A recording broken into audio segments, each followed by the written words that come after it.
Hello, fun people. Welcome to the first day of D23 Expo. It's kind of a thing going on all weekend. It's the big, giant fan expo that's all about everything that Disney is working on, everything that's coming in the next few years. There's panels for the Disney parks. There's updates around Marvel. I think they're doing that with 20th Century Studios. And they're also, like today, doing special events that have been integrated into the company for a really long time, the Disney Legends Awards, which has been going on for 35 years, but was inspired by awards that Walt Disney and his brother would give out to different members of their team back in the day. They would give out a Mouster and a Duckster, which was pretty much just like their own version of the Oscars. And that evolved into the Disney Legends Awards. We've got a lot of people in the chat. Super excited to be able to speak to you all today.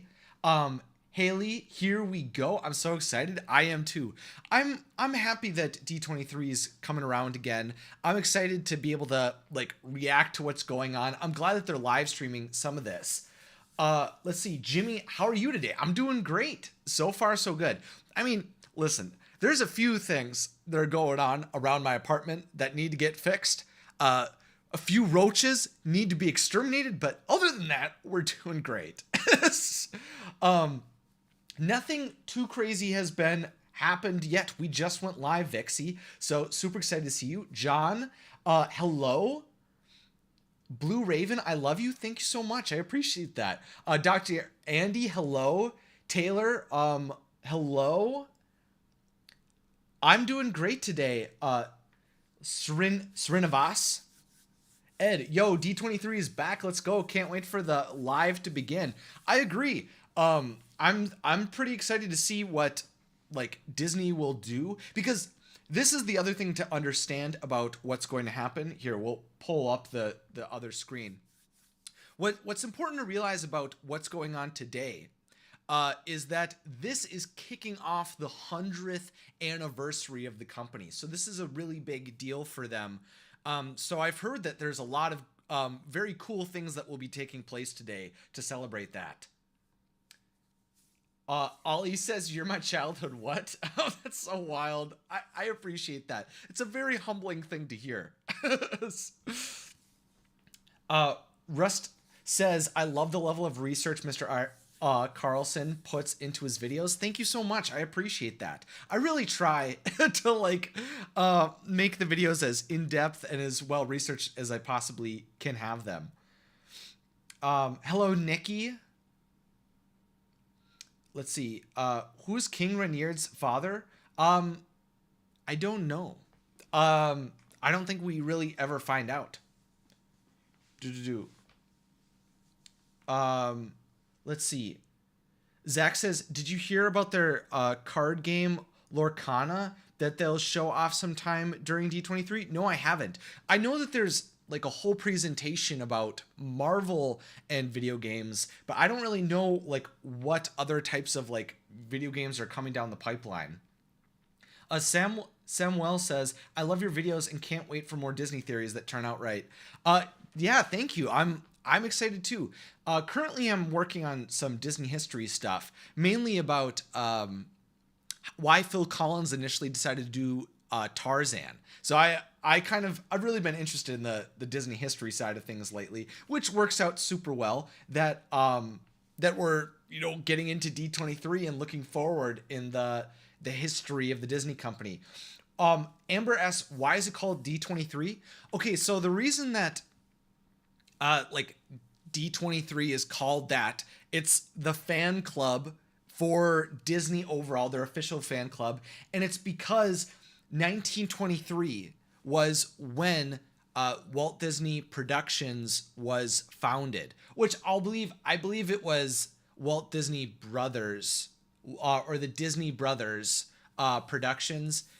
or Studios. It was one of that. They've had a lot of names over the years that have evolved, but it's the current iteration of the company. It was formed in 1923. Walt had a few other businesses that didn't pan out before that, but this was the one that clearly worked.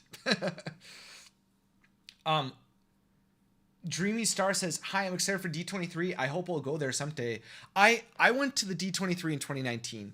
This year, I had a lot of trouble getting tickets and things. So unfortunately, I was unable to go.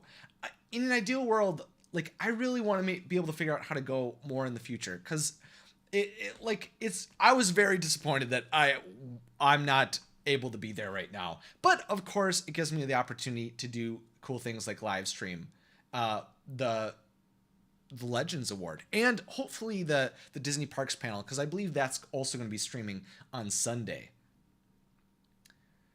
James Awesome Video says, hi Isaac, hello, nice to see ya. Disney 95 Mini Cardi says, hey Isaac, nice to see you too. Hello. Jacob says, hey, for Halloween, can you make some Coraline videos? I have thought about Coraline videos for sure. The other thing that I've been hemming and hawing over is more Nightmare Before Christmas videos. I've got a lot of ideas.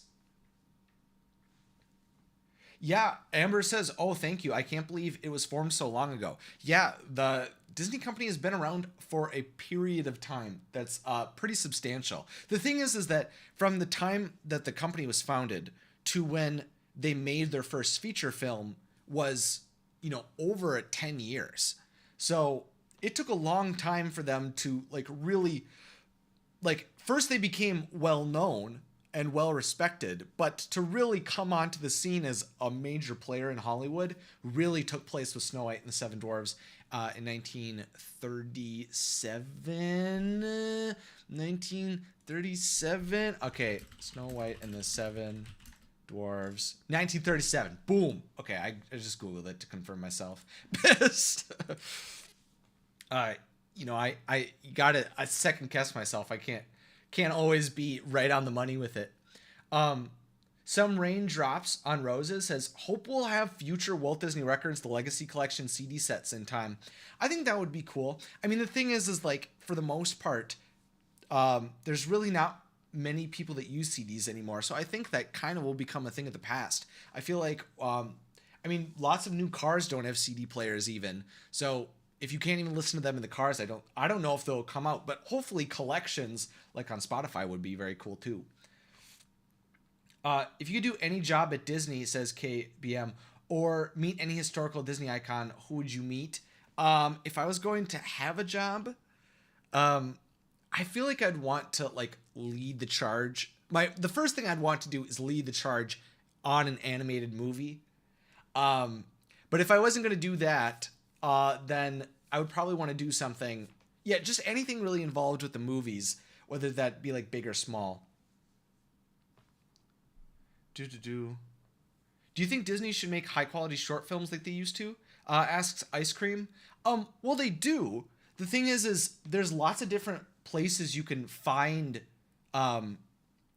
different Disney shorts. For example, Pixar has their Pixar Spark shorts. That's on Disney Plus, and there's also Disney Animations. Oh man, what are they called? It's a similar thing. Short Circuits, that's what they're called. And it's all on Disney Plus. The other thing is that there's also tons and tons of seasons of Disney television animation making Mickey Mouse shorts that are absolutely hilarious. I'd highly recommend checking those out too. So there's a ton of ways to watch shorts. But if I was going to tell Disney to do one type of thing for shorts, I would say that they should do a Fantasia Disney Plus series that would allow them to convert a variety of different songs slowly over time into the Fantasia animation shorts like they had in the original Fantasia and Fantasia 2000. That way they could continue the legacy of Fantasia without needing the financial success that comes from releasing feature films.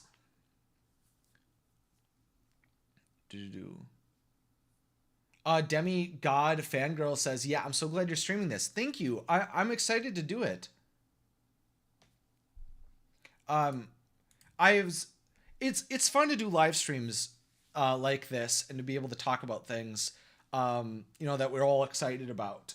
And there should be a lot of things going on for for the for Disney in the news stream over the next few days. So there'll be a lot to talk about. I think I'll be making a lot of shorts. Hopefully maybe some full videos too, but I definitely know a lot of shorts about what we learn. One of the biggest things we've learned thus far, by the way, is that Tiana is not only getting a ride retheme of Splash Mountain, which will be called Tiana's Bayou Adventure in both Disneyland and Disney World, but in Disneyland's New Orleans Square, Tiana's Palace is going to be created in real life. So she's getting her own restaurant there, which should be very cool. And that's also my favorite area in Disneyland, so it's just going to get even better. Vixie says another Fantasia would be amazing, and it being 100 years of Disney, it makes perfect sense to have one. Yeah, it's their kind of like classic, like prestigious property. I think it would be very cool to release experimental shorts like that purely to music in the continued tradition of Fantasia. The Grimmix Chronicle says, will D23 live stream the event? Not every panel is going to be streamed, but there are a variety that will be streamed. All of that is up on like their YouTube channel. I think they're doing it on Facebook and a variety of other places too. So you can go watch the official stream, but this is just like my reaction, our discussion of everything that's going on as we're preparing for it to take place. Because the panel starts in 20 minutes at 1:30 Eastern Time, 10:30 a.m. Pacific Standard Time. Jacob says, I'm excited for Encanto 2 announcement. I don't know if they're going to be doing that here, but I mean, that would be very cool. Nikki says, hey, Isaac, have you heard of the YouTuber, The Glad and Gladiator? No, I'm not familiar with them. Oh, what type of content do they do? Otar says, would you like to see Tiana spinoff? Oh, yeah. Tiana is already confirmed to be getting her own animated Disney Plus show that will be called just simply Tiana. And Moana is also getting one too. So Moana's is coming out first, and then Tiana's will be after that. I think Moana's comes out next year. So very cool, interesting things will be taking place. And there's also a second season of Monsters at Work coming too. Which will for sure be coming out next year.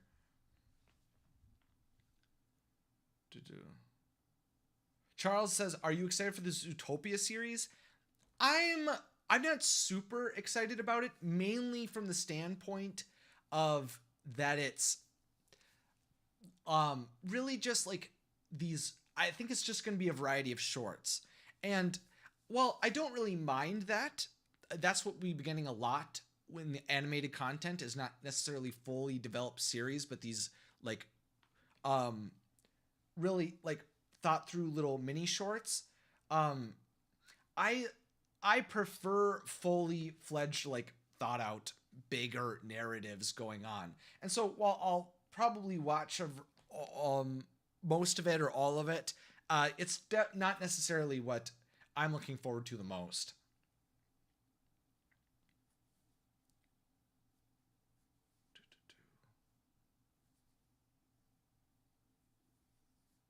Club Sakura, welcome. Nice to see you. Zootopia 2 movie could be announced. I mean, maybe. See, the thing is like, in the last few years, they've established the precedent that they're willing to do sequels with things like Ralph Breaks the Internet and Frozen 2. So it's definitely on the table to happen, but there's definitely, I haven't heard anything or gotten any guarantees of anything like that taking place. Yeah, Disenchanted is coming though. Correct. Ernesto says, hi Isaac, will you be doing more of the Walt Disney Animation Studios movie discussions with Disney Daily and Jake Lee? Because the last time it did it was Snow White just 7-8 months ago. That's true. The thing is that it's like trying to build like a podcast format type of thing is something I've like struggled with doing. I feel like it could be fun, but I just haven't gotten into the like repetition of doing it. I find it very difficult to decide sometimes what direction I want the content and the channel to go, like what types of things I want to focus on and discuss, whether it's like more lore videos, is it diving into the animation history, is it doing more parks, talking about the vlog, like doing vlogs. I find it like there's so many different ways to go, but really the heart and soul is in classic YouTube videos. And I also really enjoy video shorts. Like video is the main thing I like to do, more so than long form audio. But I do see the value in it, and I'm very interested, and I'm constantly thinking about stuff like that. I would love to see more Encanto content, by the way. Encanto's coming up a lot. We don't really know. There's nothing confirmed. The creators said that they're interested, but yeah, nothing for certain yet. Let's see. I think there was some really cool. Every time I see Mirabelle, I always get excited, especially in the parks. Like yesterday was Disney Plus Day, so it was the anniversary of Disney Plus, and I went to Hollywood Studios since I'm based in Orlando, Florida now, and one of the things that was up was a Mirabelle banner, and I just loved that. I love seeing Mirabelle. She was in the Disney Plus parade yesterday, and she's also on one of the character cavalcades in Magic Kingdom. I always love seeing her anytime I can. She's so great. I love Encanto, so I would love to see more of it. More content around the story and the family. What are you most excited on for the Pixar Animation and Walt Disney Animation Studios panel at D23? I don't really know. There's nothing like that I'm really aware of that's coming down the pipeline other than the things that are already confirmed, which is Disney's creating Strange World by the end of the year, and I believe March will be Elemental, which is Pixar's next film. I mean, it'll be cool to see stuff about it, but it's not based on like franchises that are already established. So we don't, there's not that much to know about it yet. So we'll just have to wait and see.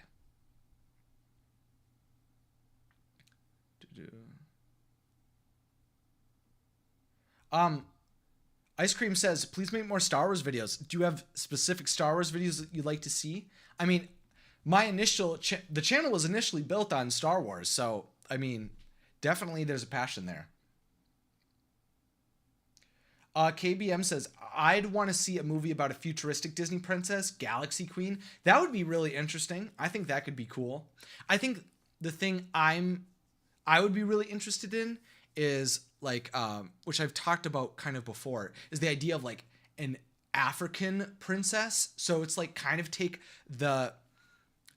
what they've learned from creating characters like Moana and the characters of Encanto and apply that to like creating an African princess. I think could be really cool because I love like the African influences that are in The Lion King and how culture influenced movies like Coco, Encanto, and what's Coco, Encanto, and Moana. And I just feel like that would be such a cool way to like push the story forward, the legacy of the Disney princesses.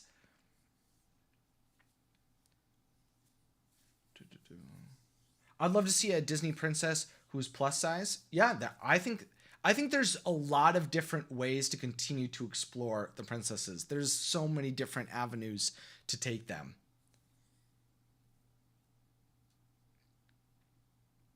Taylor Edwards says, why don't you create your own princess and make it into a book? That is something I've thought of, in the standpoint of like, it'd be cool to like make my own animated short or do something like, turn like an animated short that I'd make into like a children's book that could be, made.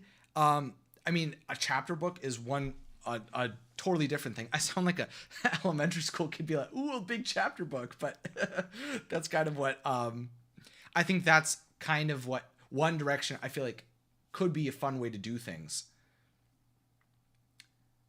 Do I think Mira Nova is considered a Disney princess? No, I don't think so. I mean, like, Pixar is really distancing themselves from Buzz Lightyear of Star Command, and that show was made by Walt Disney Television Animation. So, like, she definitely won't be considered a true Disney princess. Or, like, one officially. I mean, technically, she's a Disney character that is a princess, but alas. Oh, shoot. Okay. Yeah, we're not jumping into the panel just yet. But I was like starting to make sure that it was like up and going and stuff. Because eventually we'll be getting there. I mean, it would be really cool to see more Encanto content. I definitely agree with that. I think that'd be awesome. Let's see what's going on. Let's turn on the sound.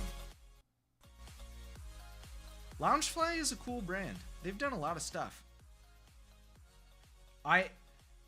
There's so many people with like different backpacks and different things like that. It's like it's pretty awesome. Ooh.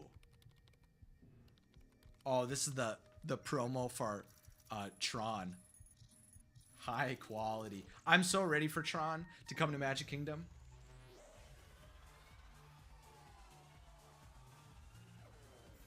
Vixie says a Tangled sequel. Come on now.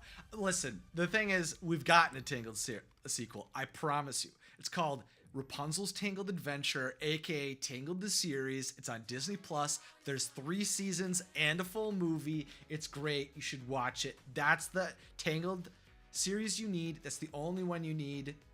That's what I'll say about that. It really is the only thing you need. All the original cast came back. Tangled the Series has Alan Menken and Glenn Slater doing all the music. It's awesome. You should check it out. I can't push that enough. The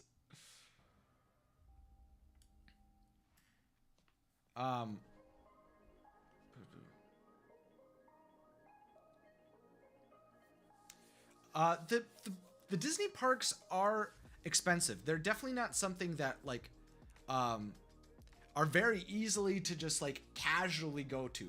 Definitely. Samantha says, I like the video you did of Dopey not talking. Also, have you ever watched House of Mouse? And do you ever read Disney fan fiction? I've read a few Descendants ones. I don't typically read much fan fiction for the most part. I just never really got into it. I have seen House of Mouse though. I really enjoy House of Mouse. I think it's a cool and fun concept. I always like the idea of all the characters coming together. What? Mickey Mouse is doing a vlog?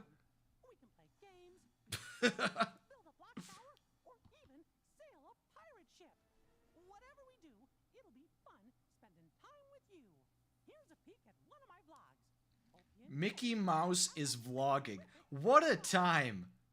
Oh boy, you're here. You and I are gonna have so much fun together. And speaking of fun, this is very like interesting. To play blocks with me? Hooray! I'll build a castle. What are you gonna build? Terrific! Okay, so it's not not. stack, and I'll gather my blocks. This one here. Oh, how about here? Okay. Yeah. Turn up the volume. I can't hear you. Okay. Building. Wow, that looks really cool. All right, my mic is turned up louder. Are you here? And if I flip this upside down, it can be the top of the tower. The Wonderful World of Mickey is a great series. The new shorts are so underrated. I completely agree. The Wonderful World of Mickey and like all of those Mickey Mouse shorts in the new style are hilarious and great. I would highly recommend going to check them out because some people are turned off by the style, and I'm like, I promise if you if you check it out and watch it, like it's very entertaining. What if we built an opening for things to go through? What do you think should go through the castle opening? Oh, a train! I love trains. Here it comes now. Choo-choo. I'm currently watching the show through YouTube, but I believe they're streaming it through Facebook and other places like that too. Well, guess I'll have to build my castle again. Also, as we're going through the live stream, if you're not hearing the background of the show or something like that, or like you want my mic to be louder or different things, definitely just let me know. I can play with them another day. Thanks for spending time with me. Till next time we can play, have a Mickey-rific day. Because we can get this all figured out. Oh, on what channel is the live stream? Okay, so this is all through D23.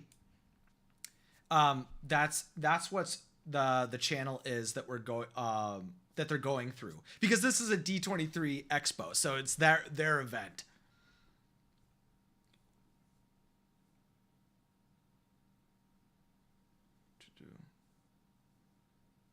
RJ McFly says, "Bravo, guy. Great stuff. Keep up the good work." Thank you so much. I appreciate that. Yeah, we can turn. Let's see. So like right now, I'm just letting it. I have the background music for the live stream that's going on from D23 lowered, because they're just going through like different advertisements and things like that currently.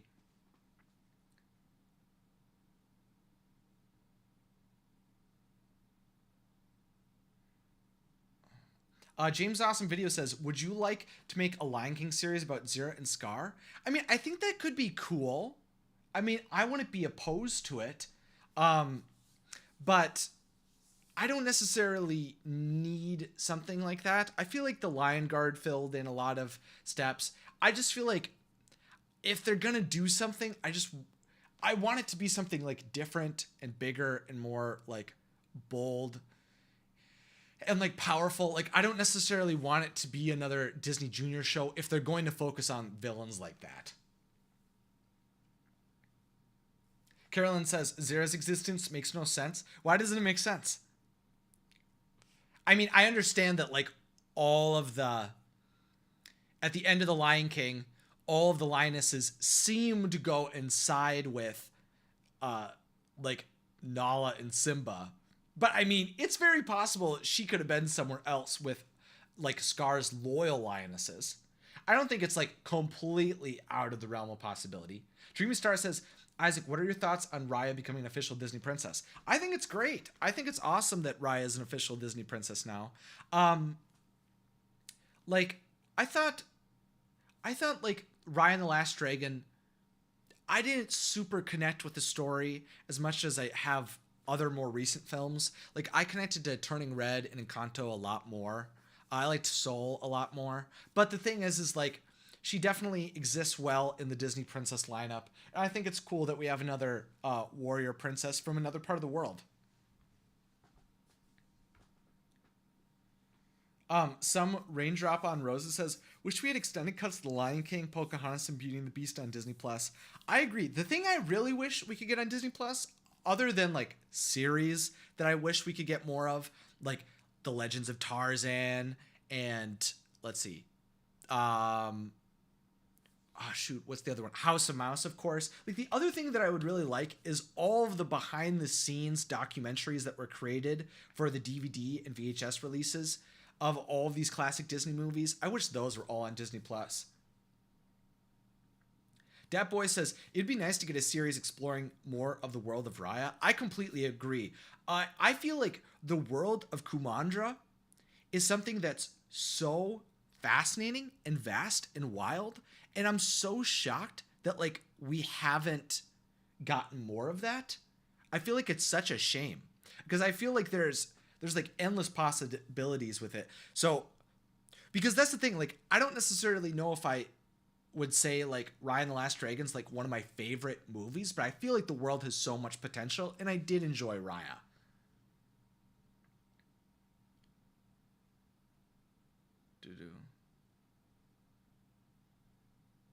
Zach says, "Have you seen Once Upon a Time? It's very interesting take on fairy tales." I have. I watched like the first few seasons, but like the last two I haven't seen. I really want to see the last season though.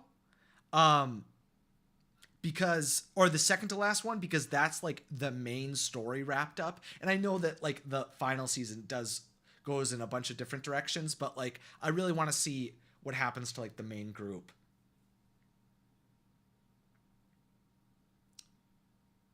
Ooh, here we go.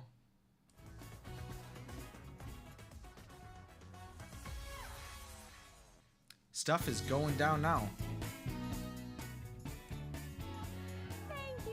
Ashley XD. Oh my gosh. Oh. Very cool. Are we starting? Yes, okay. This is. Yeah, we're starting. Woo. Yes. Round of applause.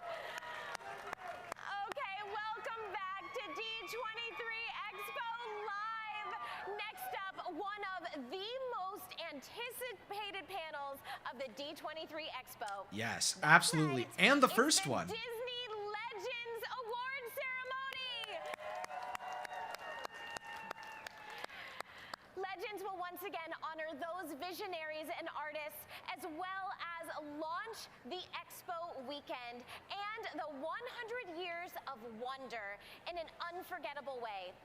So get ready for a star-studded event, which will be full of surprises. Trust me, I know a few of them. It's going to be amazing. See, and that's what I've so heard too. Full of emotions. And stay tuned after the panel, because we will be right back here highlighting all of the exciting news coming from the Disney Legends Award ceremony right here at D23 Expo Live.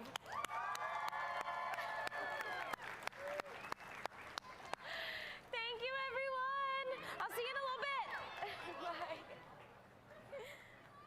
All right, sweet. Okay, yeah, the panel. All right. So kind of what's going on. I heard some questions about it. So what's going on is this is the Disney Legends Awards. So this is a highlight of all of the people that have made a big impact in the Disney legacy. And so these are the people that are being inducted into that lineup of people that have made a big impact on the company. This is also the beginning of Disney's 100th anniversary. So the 100 Years of Wonder is what they're calling it. And so this is like kind of the beginning of all of that. The anniversary is next year. That's why it's called D23, it all began in 1923. And so next year is the 100-year anniversary. So this is pretty much like beginning all the announcements of around what we can expect, how we'll all be able to celebrate the 100-year anniversary of not only the largest, but easily the most impactful, like multimedia company, that's ever been created, in the United States. Like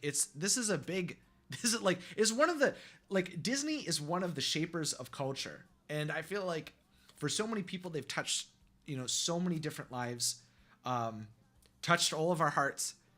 Especially if you're in the live chat here, that like how impactful they are. And so I'm really excited to see how we'll get to celebrate with them. The thing is I'm very excited for what will be coming to Walt Disney World, especially. I'm really excited to see what Disney Animation and Pixar have going on. They're clearly definitely near and dear to my heart. And so that's what we're leaning into. Some of the highlights of the people that are going to be highlighted today are Chadwick Boseman, rest in peace to the King of Wakanda, and also like pretty much the entire cast of Frozen as well, and a variety of people from ABC as well. So there'll be a lot of cool people that will get to be highlighted today. Gamer 2020 says, when does the event start? So the event is supposed to start pretty much like right now. And so it'll really be beginning anytime. Hello, Grace. Nice to see you. Vixie says, please put House of Mouse on Disney+. I completely agree. I would really enjoy House of Mouse on there. Okay, here we go.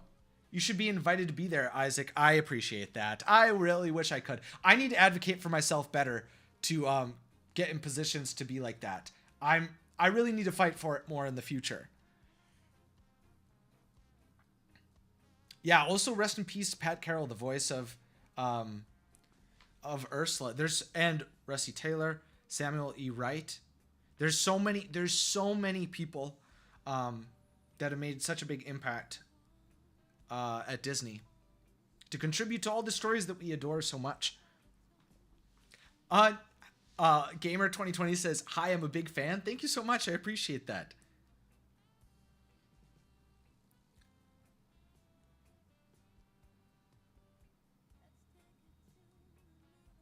Vixie says, like, how that one TikTok guy that does Lord of the Rings facts got to go to the series premiere. The thing is like, listen, I would really, really love to be able to go to all the Disney events. I would love to be able to go to premieres.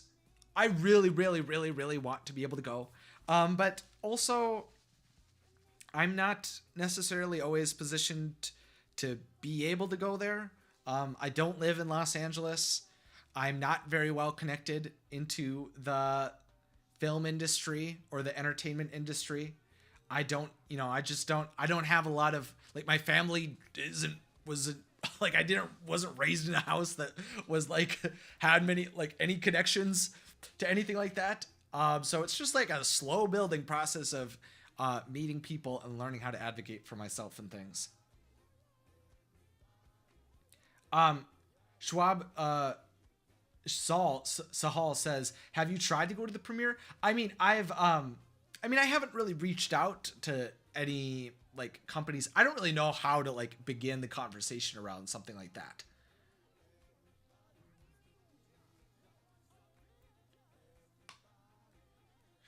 CJB Studio says, "Do you think Buzz Lightyear's suit in the Lightyear movie is a prototype of the one he would get at the very end?" Yeah, I think so.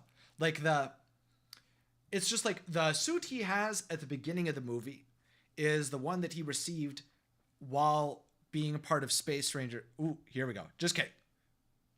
Here we go. Oh, okay, just kidding. There's no sound yet. But yeah, he got that suit from when he was on Start of Star Command on Earth, and now he's got like a whole setup that's evolved. Okay, what the heck? What? There's no sound coming through, which is too bad. Which I think is probably on their end because the sound was coming through just fine previously. But I mean, it would be very cool. All right, let's see if other people are saying it in their chat. No audio. Okay, good. I was like, I didn't want to be the only one who thought that, but okay. Bob Chapek is coming on the scene.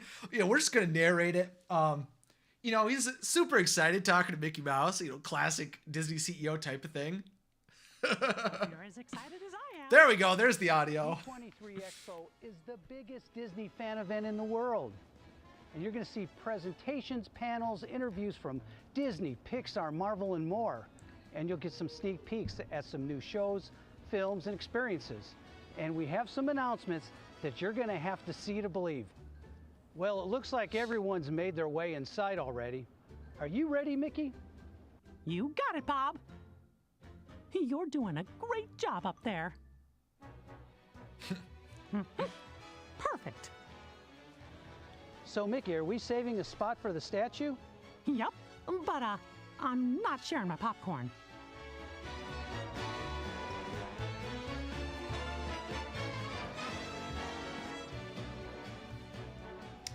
Man, D23 looks so sick. I wish I could be there. Okay.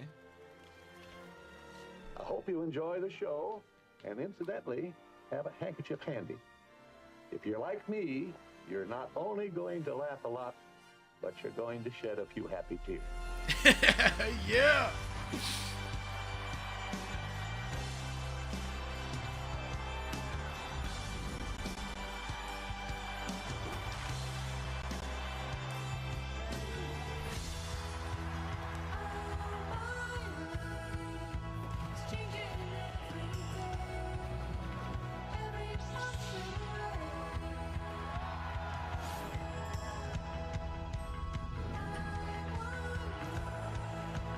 want to see everything Disney, Star Wars, Pixar, Marvel. The best part about being here is the Disney community. Everybody is really nice and welcoming. That's the best part, being original. We're 3 generations of Disney fans. We love it. There's so many Disney things here that you wouldn't find anywhere else. I'm so ready. Go big or go home. D23 Expo.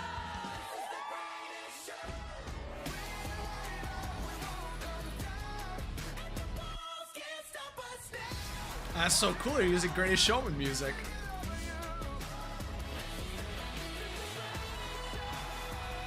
I don't think today could get any better. This is like the best experience of my life. Oh, cool. Amber Arden got in that.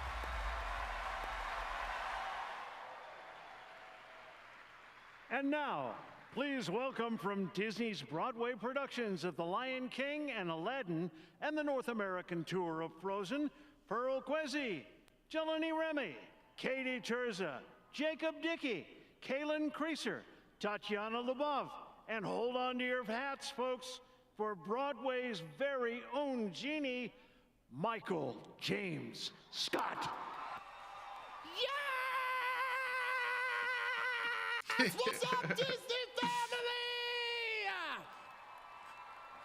How y'all doing? Welcome to the D23 Expo. How you feeling?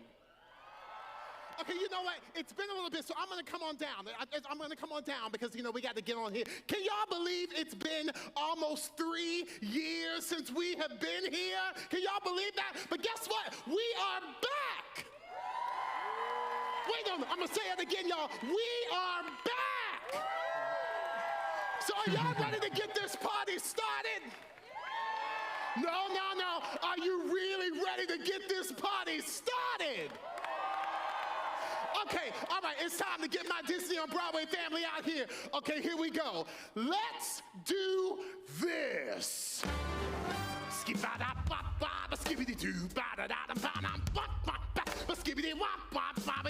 Couldn't you give me a body yada yada? Yeah, Scotty Wop, come on, Scotty Wop, everybody, bippity boppity boo. Yeah, wabba wabba wabba wabba wabba, hit it, wabba wabba.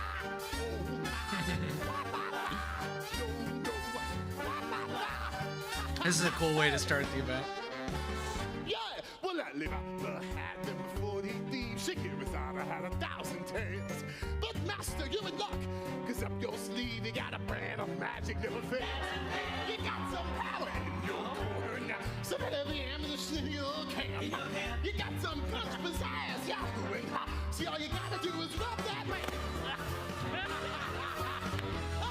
Come on. And wow, Mr. Aladdin, sir, have a wish or 2 or 3. Let me take the order, jot it down. You ain't never had a friend like me.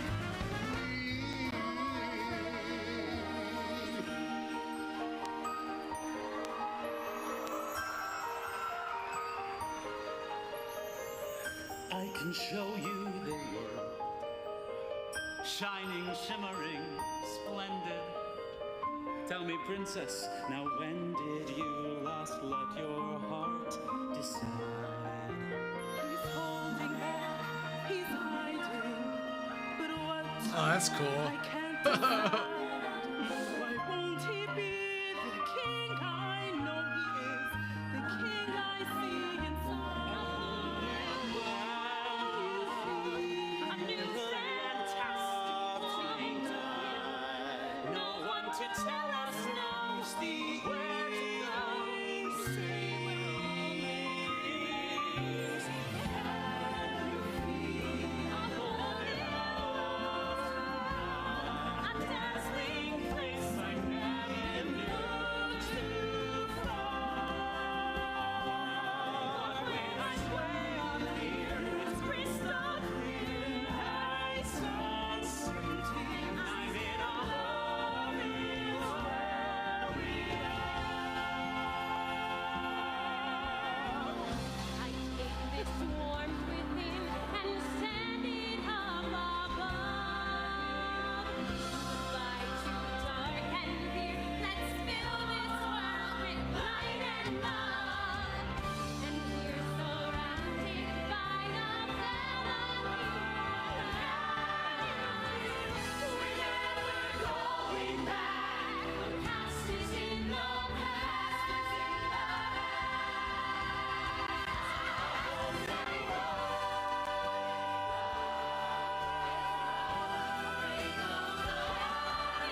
Well, that was cool.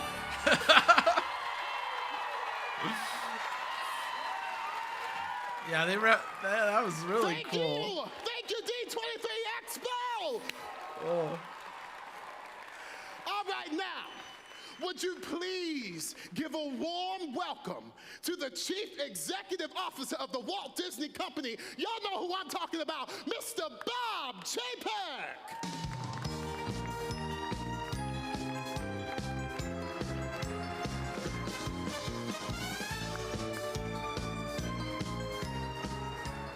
Well, thank you so much. And let's give another big round of applause to the Disney on Broadway cast of Lion King, Aladdin, and Frozen for that spectacular performance. That was great.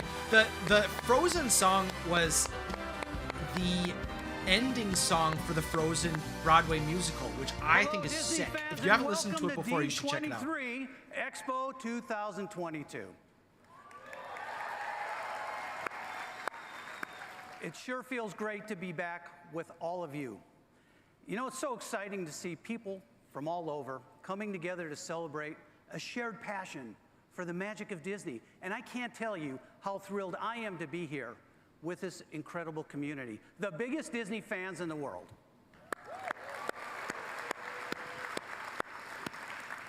So whether you traveled across town or across an ocean to be here, I want to thank you for joining us and for being such an important part of the Disney family.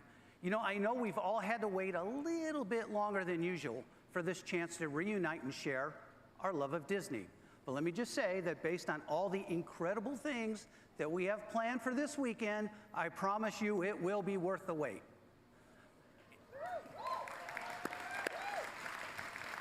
In fact, this is going to be our biggest, most over-the-top D23 Expo ever. All the fans are just like, more yeah! Previews, more special guests, and more news from the parks, and maybe even some more surprises. Now, we've made sure that you have more to see and more to do than ever before, and I can't wait for you all to experience every moment of it, because you are going to get a first look at some of the incredible new films and new series coming from Disney. The bomb. Pixar, Marvel, Lucasfilm, National Geographic, and our general entertainment team, and more. Plus, you're going to be the first to hear about exciting new projects coming to our parks from around the world, as well as some big news coming from Disney Cruise Line. Sick. I still haven't went on a Disney cruise, but I want to. To meet our newest Disney legends. Woo!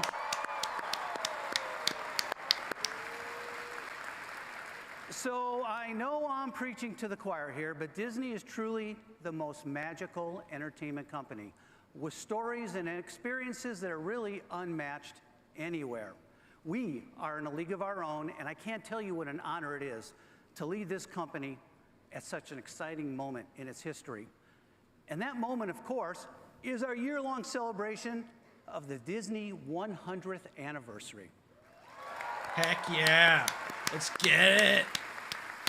Okay, so we're gonna be pulling out all the stops to honor a century of groundbreaking Disney storytelling, experiences, and magic, along with all the dreams that they've inspired and the memories that they've created for countless families and fans.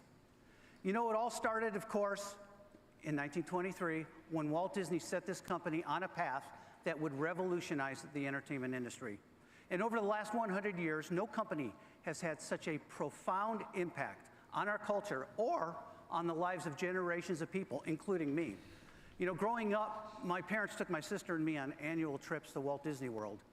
And honestly, those visits changed my life because it made me realize that there was this great big world that was out there beyond the smokestacks of my hometown, that I could really aspire to something bigger than the world around me. I had never seen anything so grand nor so pristine, so inspiring.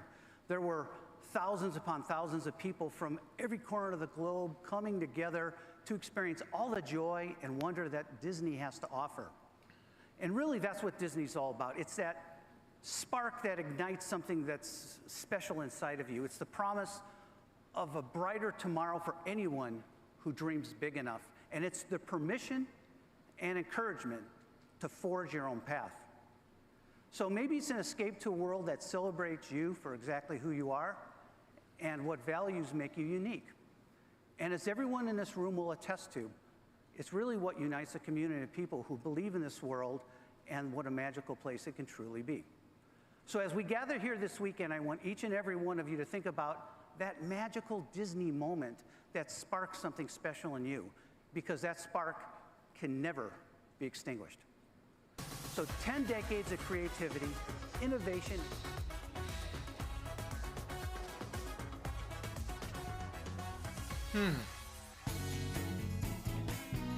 Bring it up, bring it up, bring it up. We are so happy to have you here with us today at D23 Expo Live. As you know, why did this switch? we're starting off this weekend at the D23 Expo with some memorable and exciting chats, especially I with feel our next like guests who are stopping by and posing a very interesting why did question. they switch Where away? do ideas come from? Ideas are magical. They create us, connect us, they form us. But what I if we really lose don't. our most precious I ideas? feel like we were just. How do we get them back? From producers Brie Larson and Elijah Allen Blitz, Remembering answers these poignant questions in a new imaginative original short film. Emmy-winning director Elijah Allen Blitz wrote and helmed Okay, the I thought project, this was the- which stars Brie Larson as a writer who has been blessed with an ceremony. amazing Okay. idea, only to lose the grasp of it when the phone rings. Everyone's That like, really what's sounds like happening? Remembering explores how it can be so easy to lose touch with the world, but if we dig deep enough, we Okay, can yeah, reconnect with our childlike I really don't know imagination. what the heck is going But on. Remembering This should isn't be just the about isn't legend just a ceremony. traditional film. It's also filled with technological Woof. advancements in storytelling. To talk more about this groundbreaking film, please welcome Brie Larson and Elijah Allen Blitz. Okay, this is very weird. Yeah, the Goofy shirt's cool. How's it going, guys? Pretty good, pretty good. Very good to meet you too. He has a great smile. It was very disarming. You too. Hi, how we doing? It's great. Yeah. Where's the awards ceremony? I mean, we What can the bring heck? you Learning how to do this. just a little bit, you know. She's a pro. How are we doing Okay, wait, today? wait. First of all, hello, everyone. What the heck? Hi. I just wanted We to were take a s- second and we were sold the Disney Legends Award. have a good time. What the heck? Why was it switched? You look so happy. It's wonderful to see. Okay, anyway, now we can talk about it. Now we can talk. Okay, great. I could have listened to that. Like I was gonna like. Oh God, this is like it's no big deal that they're live streaming this too, but I'm very disappointed we're not seeing the rest of the show. It seemed like that's what the focus was. I think someone messed up here. I don't think that was supposed to happen. This is How you guys feel? Amazing. This has been What? a long time coming. yeah. We're supposed to be focused on this. I mean, it really looks a lot like that. Now, I know the film deals a lot with like capturing that idea that kind of can get away from you. Yeah, I think someone totally did a live transition mistake. Can you tell us a little bit about how this idea came to Dude, you? what the heck? What a this is so disappointing. Switch back. Not yet? No? Okay. Hopefully you get a chance to see What? Disney Plus right now. The real genesis of this came from the work of Elizabeth Gilbert, and she talked about a story where this poet named Yeah, what a wild time. hear an idea coming in the distance. Trust me, I'm confused too. All right, let's go to their whole thing. Sometimes she would miss it, and sometimes the idea Okay, there's nothing else that's live right now. and pull it back. And in those instances, Brutal. the poem that she was Brutal. in reverse. I really hope they fix it too. I was really getting emotionally invested in what was happening. And we're supposed to see like Josh Gad come on stage. We're supposed to get all the announcements around the 100th anniversary. What the heck?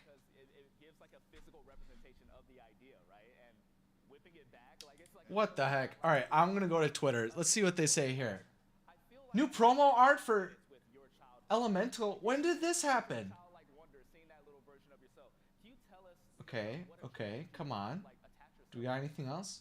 Okay, Well, no. I'm in love with this person, and we talk about this stuff all the time. So it was a very easy collaboration. Part of what he had come up with this concept very quickly. It was during the pandemic, and we were just wanting to be creative, and we were thinking. Yeah, what the heck? Okay, if it just changes to an interview instead of the awards, I'm just gonna have an Abuela versus Mirabelle argument segment or something like that. Yeah, right? No, like, okay, no, like, try refreshing the page. I don't think that's gonna work because there's only one live stream going right now. There's this one and then the ASL version. So it's like the same thing. And she was saying things like, "Oh, I remember when I was big," and I was like, "Excuse me?" And so I came back from, you know, teaching her how to like make bracelets, and was like, "You need to make something with Dusty," and then all of this kind of came together in that way. He had already Yeah, I'm legit pretty sure the multimedia person coordinating the live had like a slip of coffee and pressed the next button by accident. Dude, I kind of agree. I feel like someone's like, go, like, put them out. We got to begin this panel. And it's like, no, there's a big thing going on. God, gosh, Disney. Like, here's the thing. Literally yesterday, Apple, I'm going to just turn off the volume right now and leave this up. But literally Apple had a whole presentation yesterday. Like, they have the best presentations ever. And they're not even a multimedia company. They're a technology company.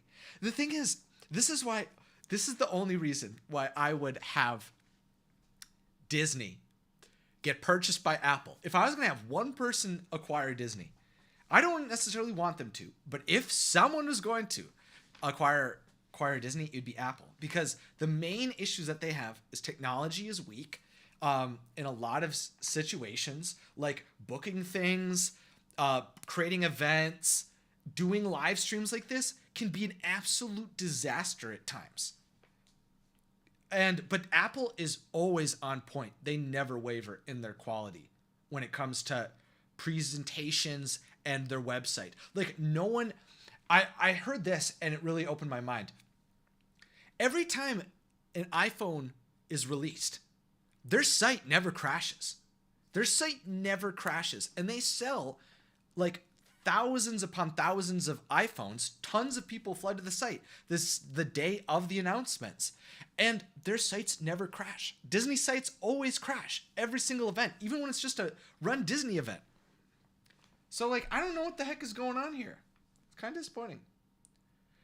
Maybe they were so happy about it they messed up by accident. I mean, I hope it's just an accident or something. But this is... really too bad.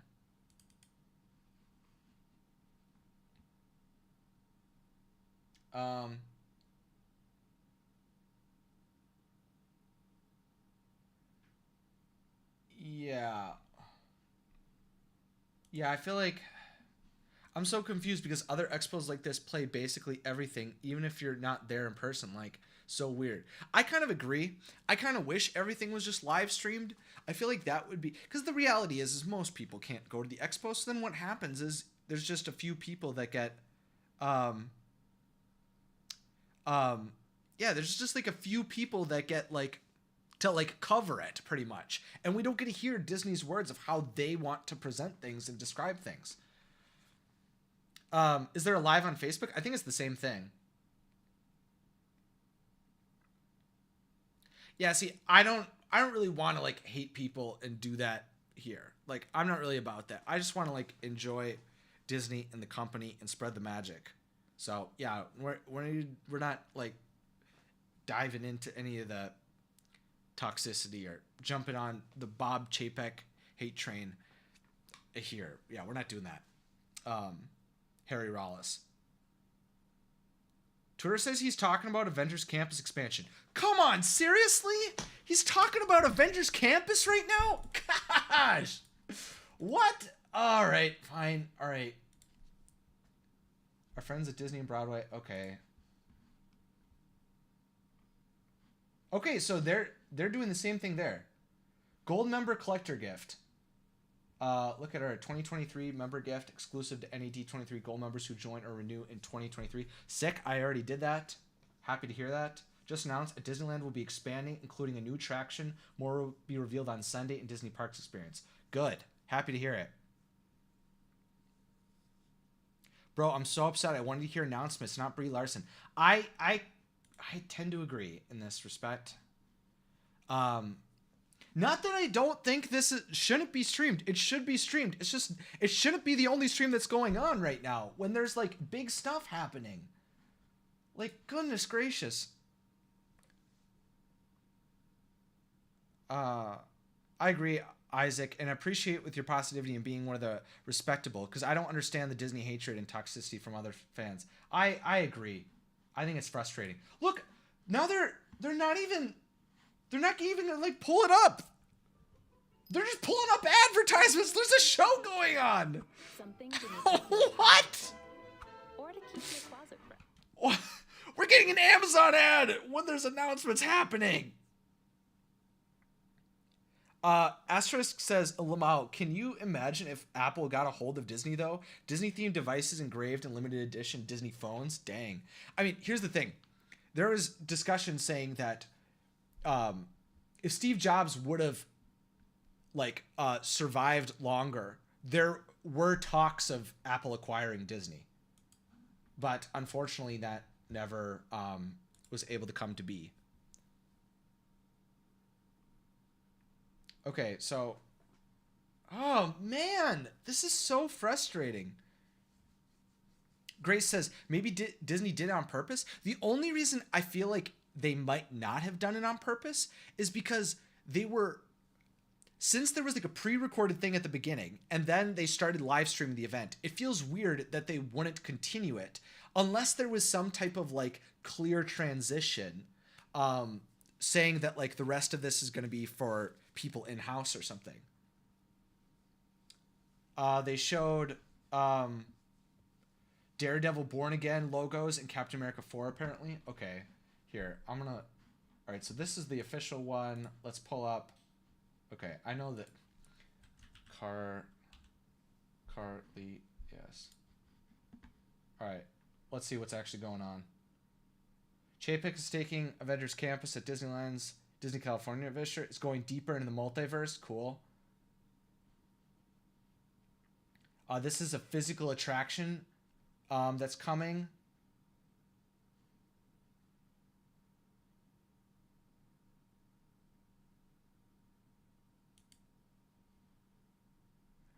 Yes, because there was a Quinjet attraction that was supposed to be being built at Disneyland.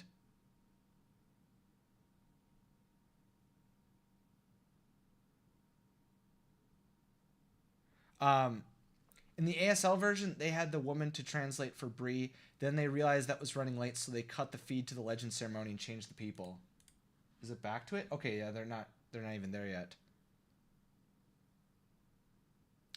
Harry Ralla says they better be unveiling Fantasmic for Hollywood Studios. I heard from many sources it'll be the 1st of October. Dude, I would be hyped. I would love if it was going to be back that quickly. Or not that quickly. I would be very excited if Fantasmic was back at Disney World soon. Ultimate Football says, hi, Isaac. Hello. I'm trying to think of who else would be on the money of this. I guess we'll just scroll through and see what comes our way on good old Twitter.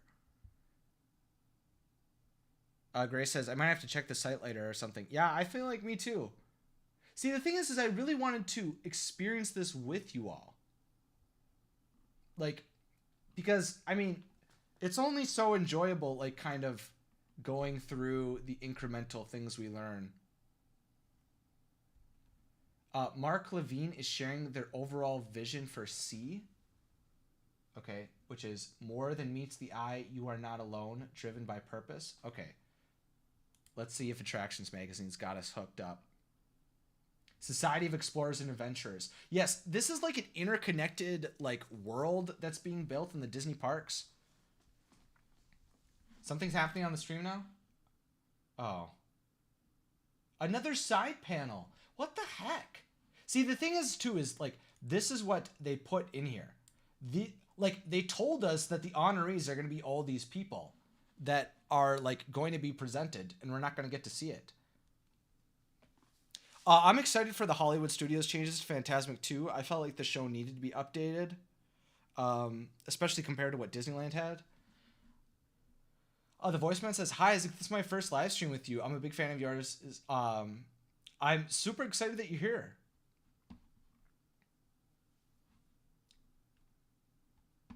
Yeah, I agree. That Latin girl, Disney needs to get their their technology stuff checked. This is wacky. Let's see what it is.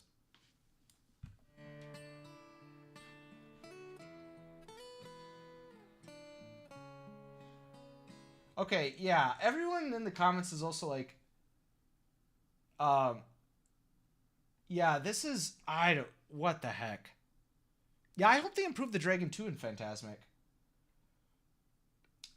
This is majorly, this is a major blunder. Like, this is not good. No, this is definitely not the pre-show. The Disney Legends Award is going on as we speak. Like, it's happening because we saw the beginning of it. Better have this figured out for Sunday's Disney Parks panel. I know, because I was planning to do a live stream of that too. Emmy says, yeah, I'm so bummed. I am too. Alicia, hello. That Latin girl said, yeah, dude, the Investor Day live stream was much, much better. I don't understand what's going on.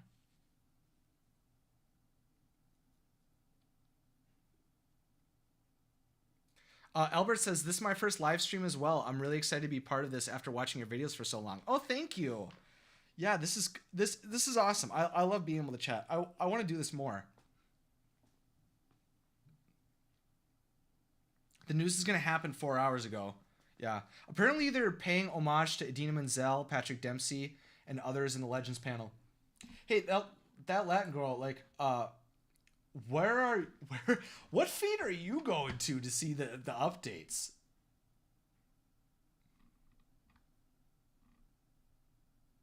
Because this is you're getting the in. I'm just seeing this in unofficial visitors' Twitter accounts. Okay.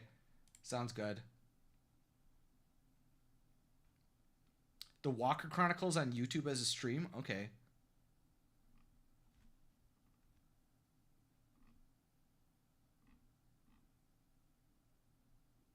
Do.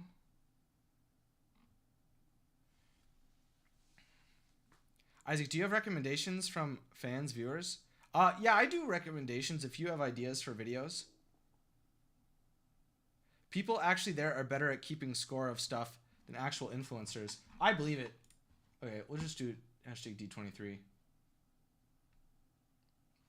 What is this? Okay. Share that Avengers Campus at California Adventure is expanding with a third attraction with a brand new story that bring guests into battle alongside their favorite superheroes. Sick. It appears that will be this building. Yeah, that'll be this building. Sick. Okay, cool. Love to hear that. Okay, latest.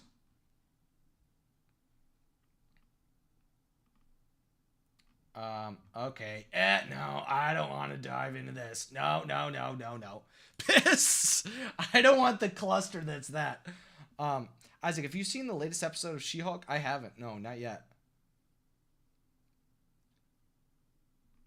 DeFreak says, oh, sick. Here we go. Are we back? Without all of you. So good, finally.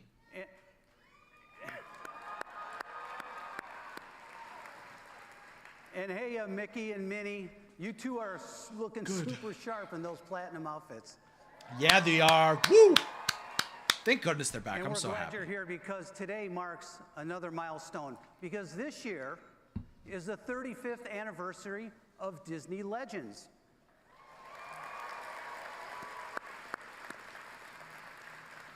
And we're honored today because we have actually several past Disney legends that are here for the celebration. So let's turn up the lights and give them a chance to take a bow. Such a good lineup. Jodie Benson's awesome, voice of Ariel. Andreas Deja, like epic animator. Yeah, look at those guys. Thank you all for being here. So for your incredible contributions, your artistry, your imagination, your gifts, your spark, we truly value all of our Disney legends. And to another special group here is joining us today with the ceremony, our Global Disney Ambassadors. Let's give them a big D23 welcome. Yes, these are all the people that like represent the cast members and communicate to the public in events and different things at all the Disney parks. So there's 2 chosen at every single resort. So Disney World, Disneyland, all the other theme parks. So as many of you know, Paris. the Disney Ambassador Program is one of our park's most enduring I guess they're and gonna say unique it. traditions. These distinguished cast members serve as our official representatives for each of our resorts. You know, back in 1965, we announced the very first Disneyland Resort Ambassador. And then a few years later, the Ambassador Program was expanded with the opening of Walt Disney World. And I'm so thrilled to announce that in the audience today are the very first ambassadors from Disneyland, Julie Ream Casaletto, and the very first ambassador from Walt Disney World, Debbie Dane Brown. That's cool.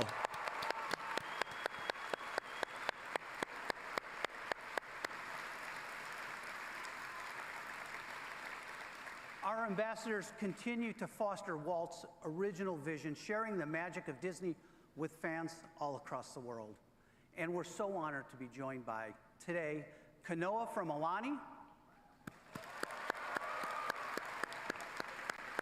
Oh yeah, they got Alani representatives too. Lily and That's Tony cool. from Hong Kong Disneyland. Carmen and Quentin from Disneyland Paris.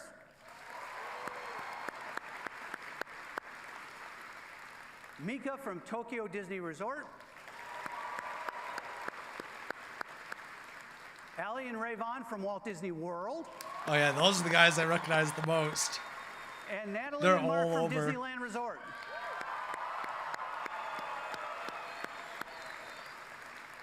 So it's great to have all you guys here, and we send our best to the Disney ambassadors in Shanghai who couldn't be here today. So how about another round of applause really for all the Disney ambassadors? Woo! All right. Where is Disneyland? Disneyland is in Anaheim, So now California. it's my absolute honor to welcome our host for today's Disney Legends Award ceremony. She's an Emmy Award-winning TV host, a world-renowned journalist, and the winner of the distinguished Edward R. Murrow Award. She's a critically acclaimed author, and she's a beloved member of the Disney family. Please join me in welcoming to the stage the host of the Tamron Hall Show, Tamron Hall.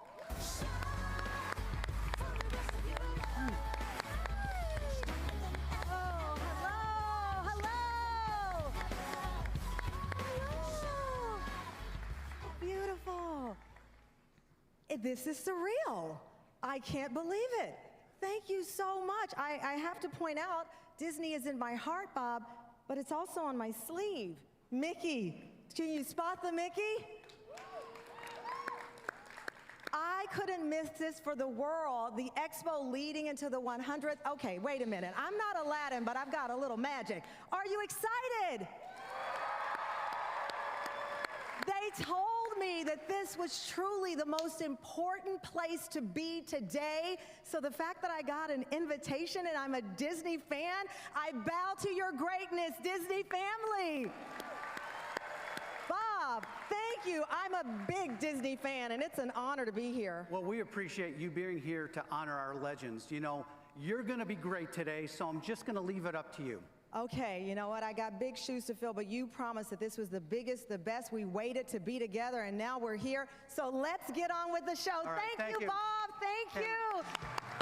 Thank you. Let's give it up for our cast. Thank you.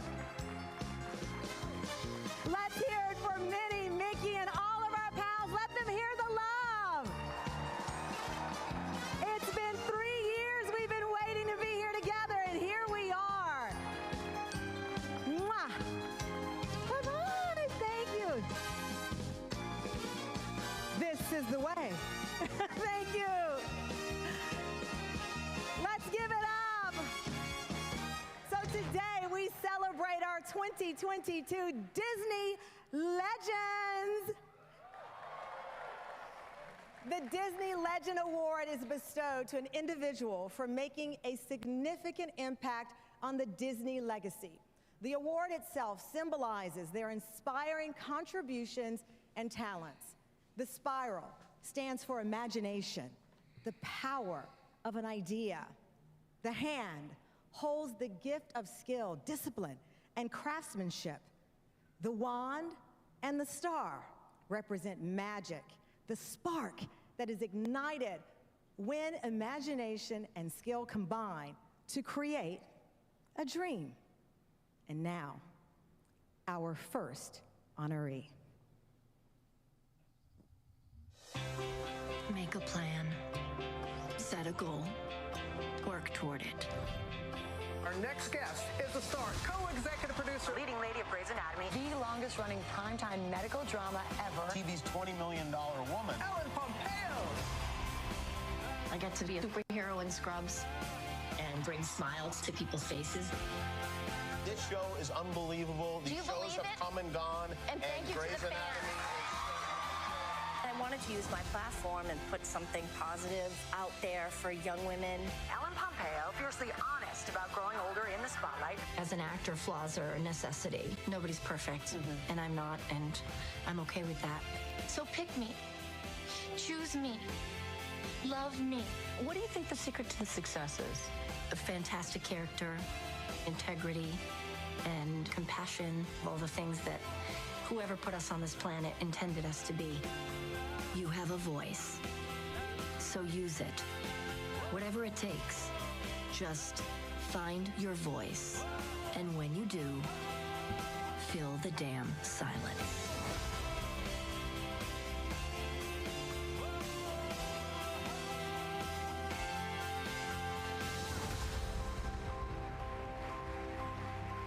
The compassionate, inspiring, beautifully flawed superhero in Scrubs, Disney legend Ellen Pompeo.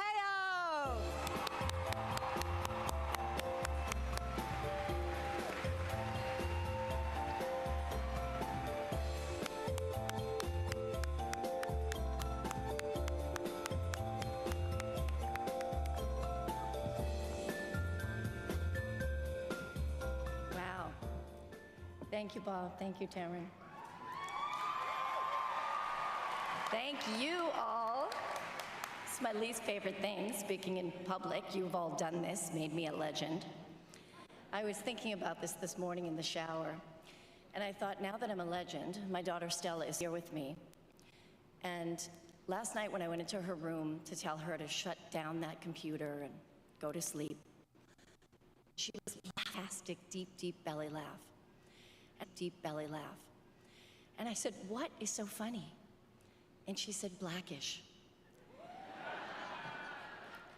And I said, what is it about Blackish that you love so much? And she said, it's so relatable, Mom. So that's the power of storytelling. The power of, so Stella also, so now that I'm a legend, you have to do what I say, please. But that's the power of storytelling. It's powerful. And to be a storyteller and to work for the best storytellers in the world is quite a magical thing. And we couldn't do it without you. We tell the stories for you. We're inspired by you. We know you see us, and we know you love us. And we see you, and we love you right back. And it's an honor to tell these stories that bring us all together and make us feel like we're all connected, because that's when we are truly our best selves, when we are thinking of one another. And sorry, I'm losing my train of thought because I could get emotional. You know, I'm an actor, it happens. Listen, we are our best selves when we're thinking about one another. I tell these stories for you every time I walk on set. When I have lines to say, I think about how are people going to receive this? How are they going to think about it? What are we doing by telling these stories? It matters. We think about you all so much when we're telling these stories, and we love you and appreciate you. Thanks for showing up today.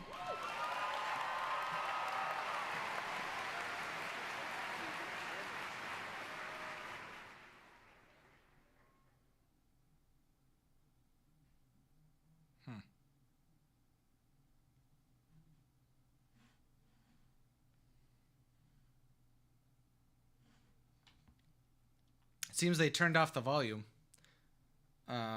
My guess is they probably tried to transition into music, and that did not work. You know, Imagineering is really hard work. New ideas, new ways of looking at things. Oh, they also, there we go. Absolute artist from top to bottom. If we did have doors that gave credit where credit is due, Robert Coltrane's name would be on a lot of doors. And that's because he was such a prolific Imagineer. He could and he did do it all. Robert was one of the best humans to work with here at Imagineering. He was this consummate storyteller that he could imagine the experience and actually do everything that it took to deliver that experience. He could do that in a weekend. He could do it in a day. His brilliant showmanship and love of the Disney parks and total understanding of the science of Imagineering. He never stops. He's constantly thinking, he's constantly designing. He is a hit maker. A master at making impossible ideas makeable. Millions of people across the globe, without them knowing it or not, have experienced Robert's work. And how many lives he's reached through what he's done at Imagineering, it's probably impossible to quantify. We like to say here that the sun never sets on a Disney theme park. I would also say that the sun never sets on the work of Robert Coltrane.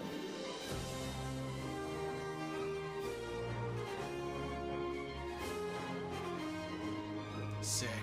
This dude sounds awesome. A boundless creative force inspiring Yeah, the Cars peers music and is projects epic. alike through Imagineering. Disney legend, Robert Coltrane.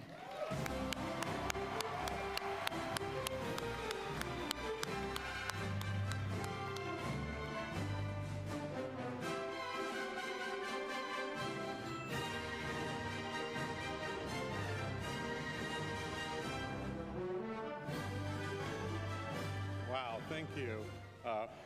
I know what you're all thinking. Who the heck is this guy? Well, and that's understandable because 70 years ago, when Walt assembled his first Imagineers, not only were they creating Disneyland, they were creating a whole new art form. And unlike movies and music and theater, there was no place for credits. So when you step aboard your Jungle Cruise boat or your Doom buggy, no one hands you a program. And after you race through Radiator Springs Racers, there's no giant screen with all of our names scrolling by. No, we are Imagineers, and for the most part, we're kind of invisible.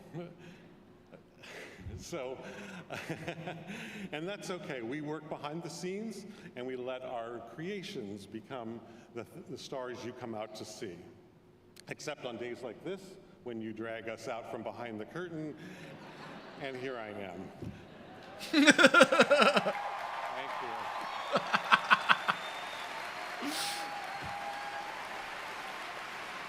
Oh, this guy's great. Okay. I'm going back. First off, I'd like to thank Bob Weiss, Bob Iger, Bob Chapek, all the Bobs and the non-Bobs who made this possible. I'd also like to thank my creative leaders who opened doors for me and believed in me and trusted that I would follow in their footsteps. To be honest, it's very strange to be standing up here by myself because if there's one word that best describes Imagineering, it's collaboration. No one Imagineer can design and build an attraction by themselves. It takes a lot of people. And I brought a few of them with me today. I won't embarrass them all, but I would like to give a big shout out to my favorite creative collaborator, Kevin Rafferty, who should be up here with me.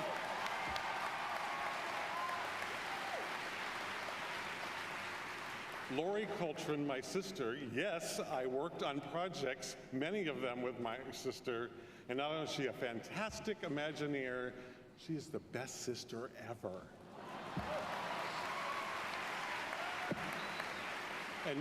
And John Georges, executive producer extraordinaire. John, for the past 3 decades, you have been our Walt Disney.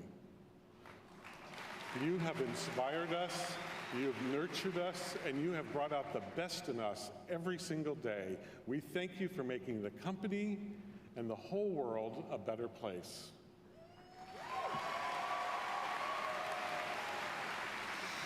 There are so many This guy- people I would love so to thank, sweet. from artists to architects, ride engineers to special effects wizards, estimators, planners, producers, project managers, prop designers, graphic designers, and everyone in the world-famous Imagineering model shop. And I could go on, but I will leave you with this. I would like to dedicate this to all the Imagineers I had the privilege of working with for 29 years. We all worked around the clock and around the globe because we love bringing joy and happiness to millions of guests every year. So to my great big family of incredible, invisible Imagineers, I say thank you. Though I'm the one standing up here in the true spirit of Imagineering, this one's for all of us. Thank you very much. That was great. What a guy. Oh yeah, his speech is so good. Oh, that was so good. Oh.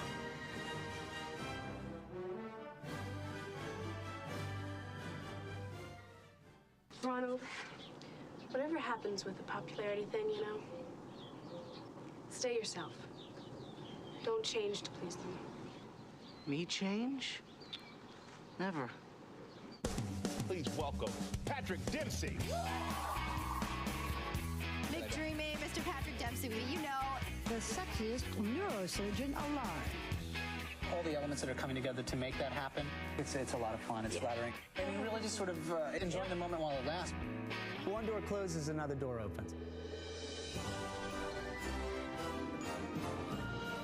If you let me have a minute to give these guys a little romantic advice. I don't dance. You can do anything you put your heart and your mind into. I believe that. You really have to be focused on the here and the now. The mindfulness of it is what I really enjoy the most.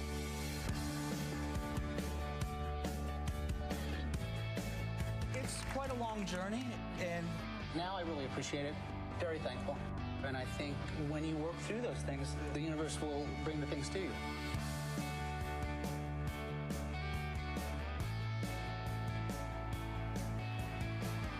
Awesome. Wow, your philanthropy and highly regarded performances took over our hearts, forever enchanted. Disney legend, Patrick Dempsey.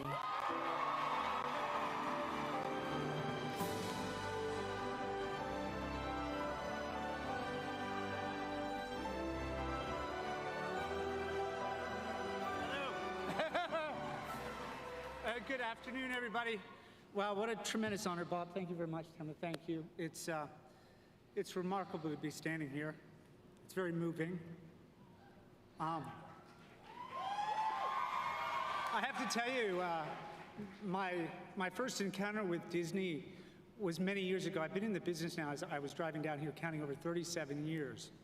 And my first encounter was, there used to be the Disney Movie of the Week on Sunday night. I lived in a rural community in Maine. We didn't get a chance to get to the cinema too much, so I was exposed to all the great movies on that evening. And my first job here was a Disney Movie of the Week called The Fighting Choice.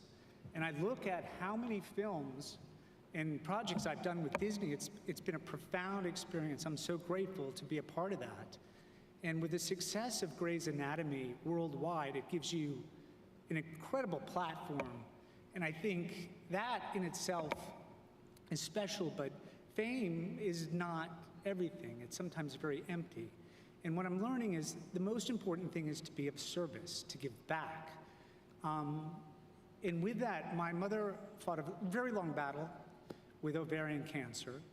And because of the platform and the way people would perceive me, because of Derek Shepherd, I was able to open up a center called the Dempsey Center for Cancer, Hope, and Healing. So we don't treat the disease, we treat the person holistically, and we make sure that they don't have to pay anything for these services. It is the town I grew up in, the state I grew up in, And our mission is to spread the word, because I truly believe that as soon as someone is diagnosed with cancer, they should have these type of services immediately to complement traditional medicine.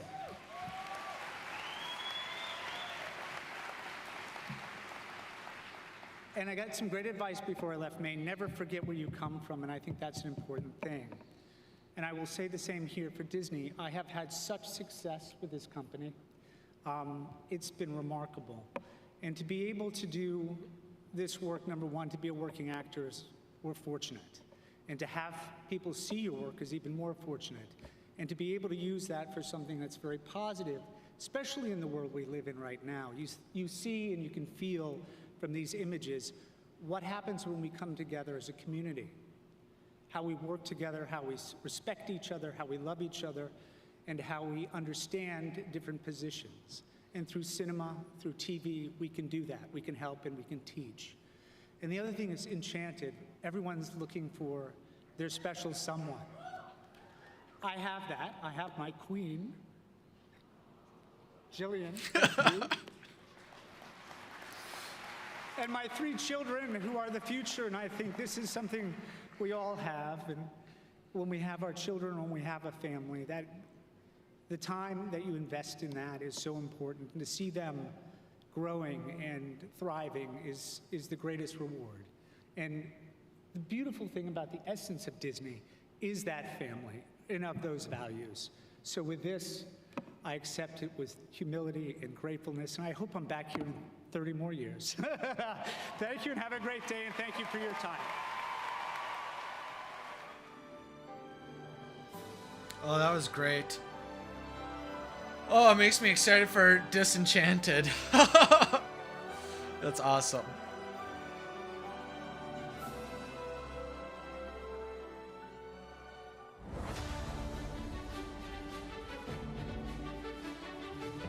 From the time I started with Disney in '79 to now, I'm still learning. A few of the many, many endeavors that Doris has had her hand in. Epcot, the Land Pavilion, the galleries at World Showcase, the expansion of our parks in Hong Kong, and most recently, Shanghai Disney Resort. We have to nail it on this one. I was very grateful to work on Gardens of Imagination, coming up with the idea and then creating the artwork for it, the beautiful artwork, and then working with the artists to carry it through. It's fantastic. I am a person who has never not accepted a challenge. It's coming up with great designs and having a great time doing them. I view this company as my family. And to be able to carry that aspiration about what it is that we do and engage that into other people and inspire them, I think that's the greatest gift. Oh, that was great. Wow. Creative artist, visionary designer, inspiring leader, and Imagineer, Disney legend, Doris Hardoon.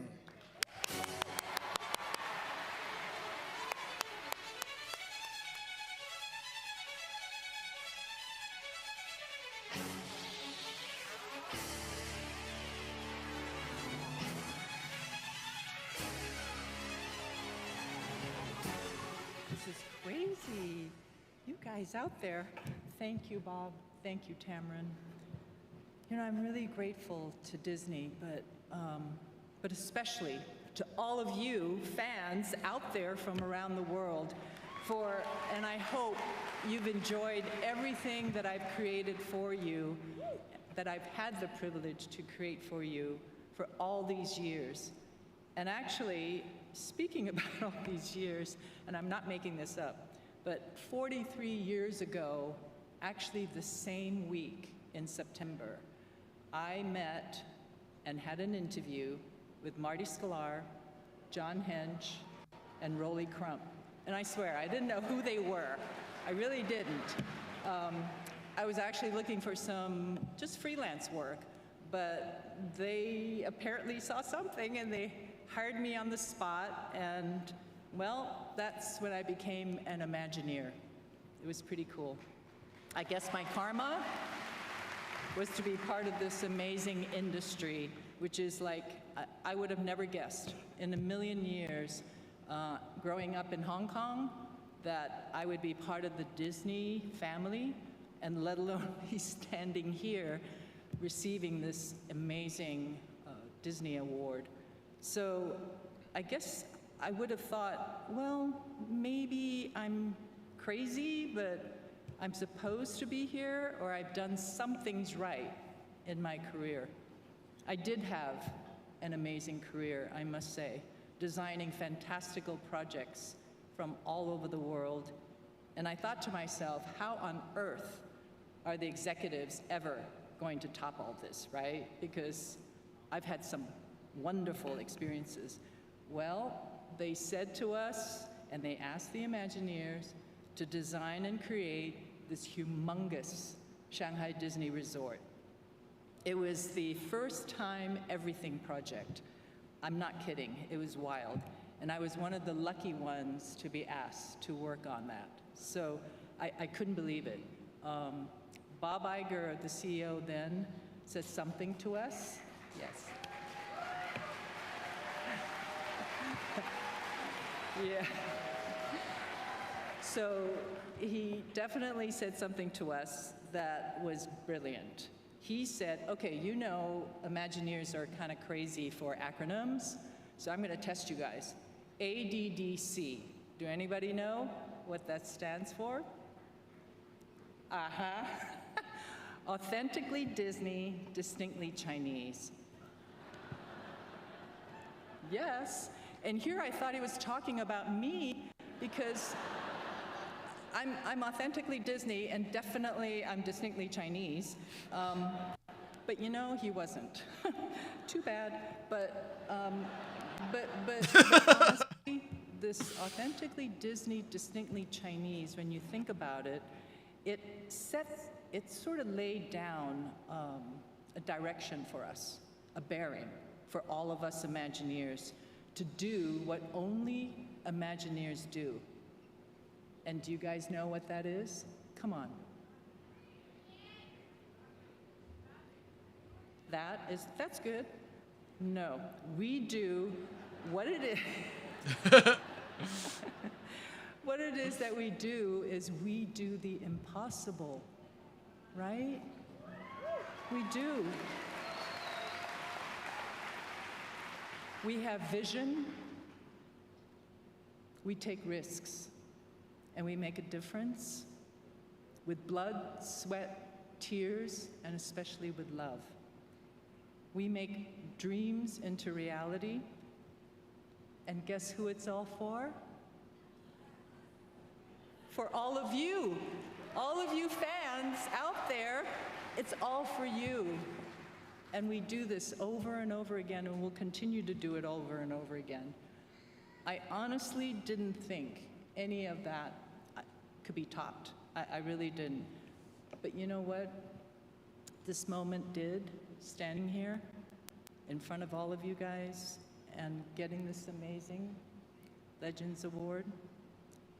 For all the past, present, and future Imagineers, when I say thank you from the bottom of my heart for acknowledging that we do the impossible and that what we do matters to all of you. It really means a lot to us, the fans. Stay strong. And you made me feel like a Disney princess right now. That's so sweet.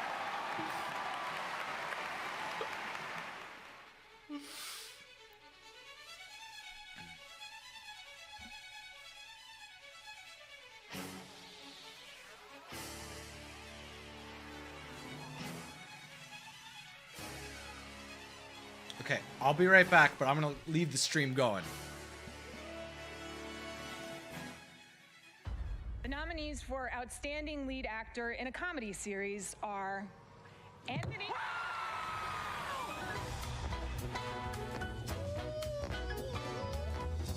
I think Anthony's always amazing. He is always amazing. You are a jack of all trades. You could act, He can play the piano. But you can rap too, man. Welcome back, Anthony Anderson. I'm your guest host for the night, Anthony Anderson. You are so multi-talented. That was a lot. Yeah.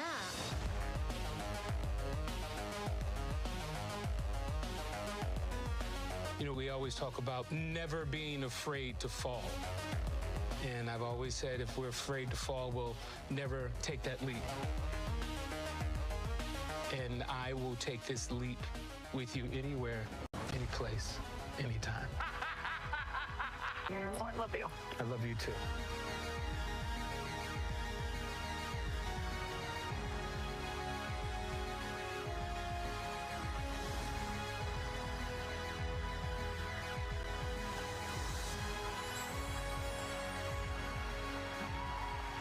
Wow, so multi-talented, groundbreaking. We love him. He is truly amazing.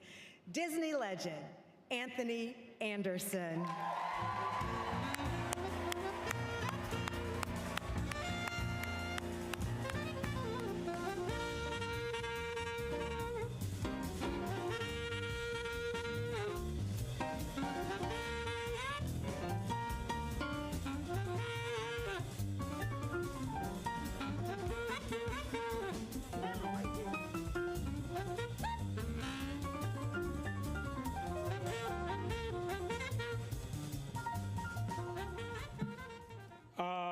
How's everybody doing this afternoon? First, I'd like to say it is an honor to stand before you as a Disney legend. Growing up in Compton, California, about 25 miles west of here, Disney was always in the background. And looking at everything that you guys have been showing today, Disney has always been a part of my life, my upbringing, my rearing, my childhood, and it has informed me and allowed me to be the entertainer and the man that I am today. So to stand here as a legend is an honor.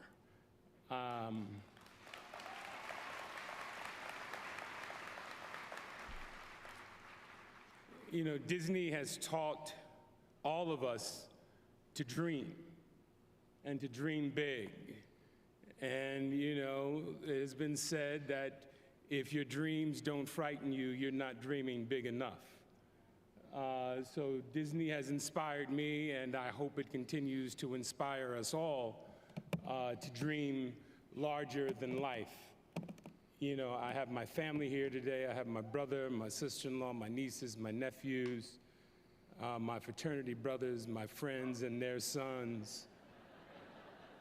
And I hope that I stand before you as an example of what hard work, determination, dedication, sacrifice, and dreams are all about. Can't forget about my agents.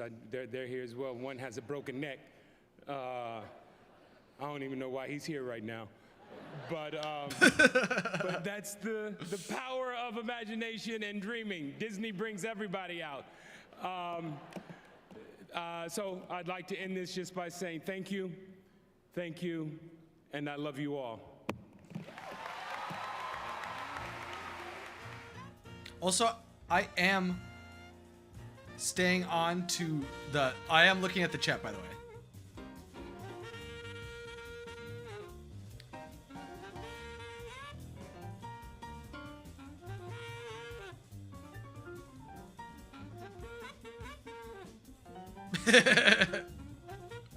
He's getting his own picture.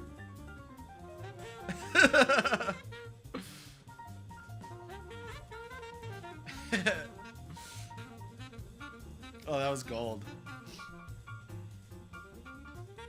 It is my true delight and privilege to present Golden Globe winning actress. The talented, the beautiful. You've been nominated for how many Emmys now for Blackish? I can't. The fact that we've been a show that represented so many people is a testament to what good entertainment can be. Hey, I am very intrigued by my character. Bo is not wife wallpaper in her husband's world. I feel invincible. She is joyful because she is embodying the fullness of her own life. I think it is about time that our industry and our world wake up to the actual balance that exists. Women are not defined by who we are in relationship to. We are valuable, powerful, and entertaining just because we are. I love going to work and offering space where all of us can feel empowered to be our true selves. It's really about telling stories that exemplify who we are as humans in our difference and in our sameness. That's what makes this world so beautiful. Go where your heart is leading you. There's no time in your life when you should give up on your dreams.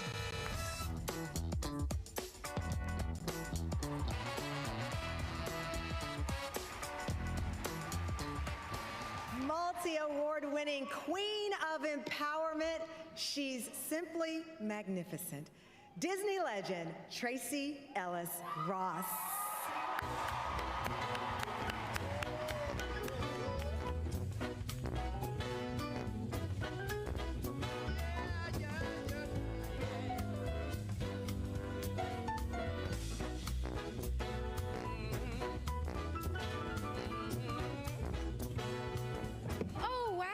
I wish I could see all of you guys because there's so many Disneys in here. Woo!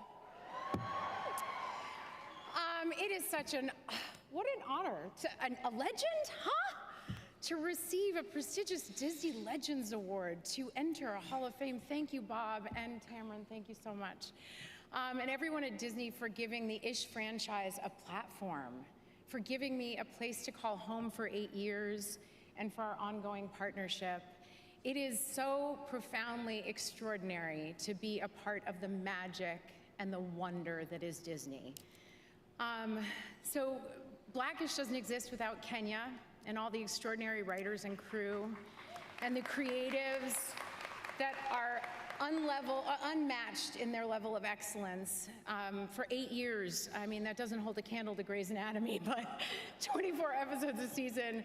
And thank you to my partner, Anthony, for all that we built together. And I don't have any children, but my TV kids are here.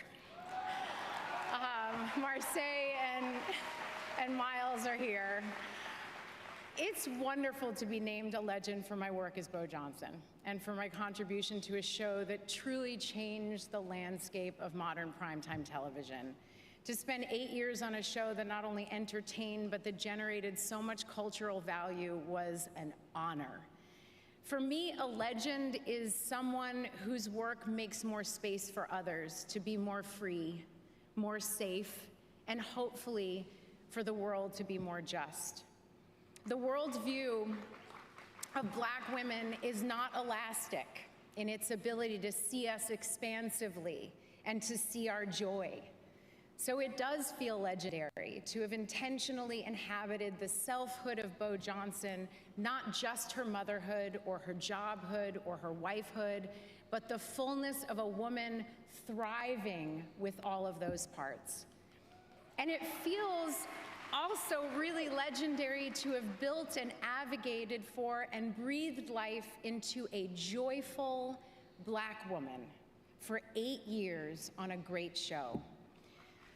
So I really hope that the space that Bo Johnson or Rainbow Johnson created is an invitation for a creation of more Black women-centered stories that reflect the truth and diversity of who we are in the world. I love being a part of Disney. There's sparkles in my hair. There's sparkles on my body. And I still have to say, after all these years, I was at Disneyland recently, Space Mountain is still the ride. I'm telling you, the Star Wars ride blew me away, but then I went to Space Mountain and I was like, it's still the one. Anyway, thank you so much. That was a funny way to wrap it up.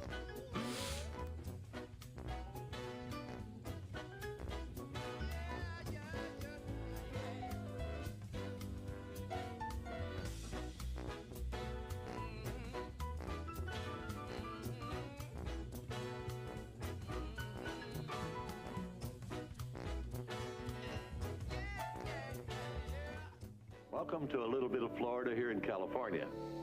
This is where the early planning is taking place for our so-called Florida project. I asked what Project X was. Project X. Project X was the name that they used for the Florida project, which eventually became Walt Disney World. The chief strategist that Walt and Roy chose to lead the land acquisition for Project X was one of the company's lawyers, Robert Price Foster. Bob Foster was chosen to be one of the select 7 who actually knew what was going on in Florida. Disney set up 5 corporations. When you want to buy a lot of land at a reasonable price, you don't use the Disney name. Bob was able to start quietly inquiring to what kind of land was available. He was so ingenious with his real estate development. Bob was able to pay only $180 an acre. It's a total only $5 million for the 27,440 acres, twice the size of Manhattan. And believe me, it's the most exciting and challenging assignment we've ever tackled at Walt Disney Productions. There's no doubt. Yeah, that go would not Disney be World. Disney World if it wasn't for Bob Foster.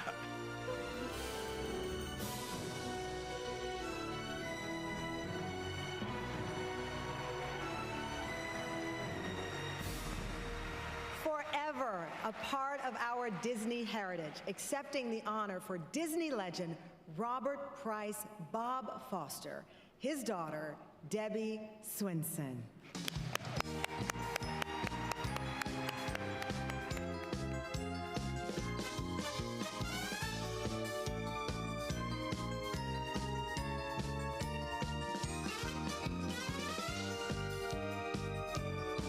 Yeah, happy 50th to Disney World.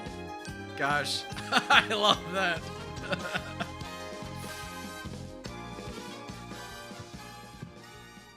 Thank you, Cameron. Thank you, Bob. I would also like to thank the Disney Legends Committee and all those who helped make this great honor happen for my father. It's funny how when it's your own parent who does something extraordinary, you tend to not appreciate their accomplishments. But through the process of this honor becoming a reality, I've come to see my father, Robert Price Foster, through the eyes of those who, in working with him, grew to admire and respect the person he was and the invaluable contributions he made to the Walt Disney Company. In the early 60s, my father secretly negotiated the deals that laid the groundwork for what is today the most popular vacation resort in the world, Walt Disney World. Yeah! But a much smaller event established him as a hero in my eyes long before he ever began traveling to Florida. In 1961, on my 6th birthday, my dad was brave enough to take me and 5 other little girls to Disneyland, all by himself.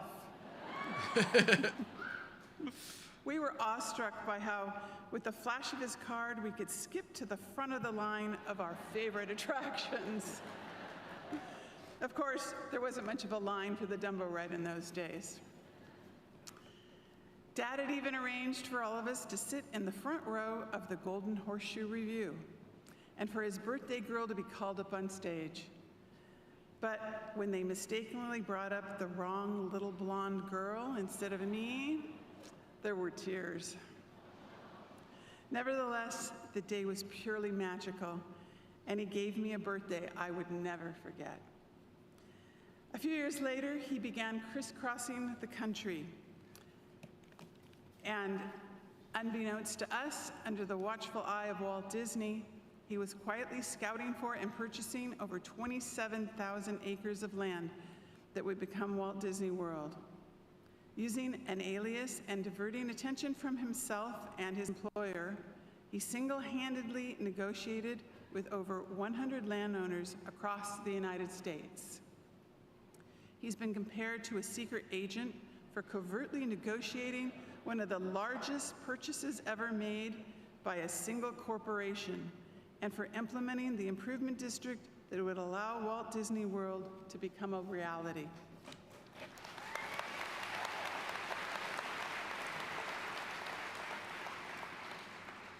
This year, at the age of 97, my father learned that he was to be recognized for his significant contributions to the Disney Company. He was greatly touched and grateful for this happy news. 1 week later, he passed away with the proud knowledge that he would be honored as a Disney legend.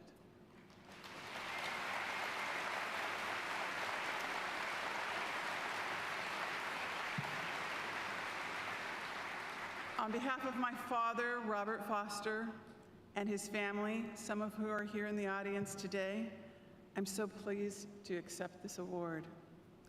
To the world, my dad is now a Disney legend, but to that 6-year-old little girl, he always has been. Thank you. That's so nice.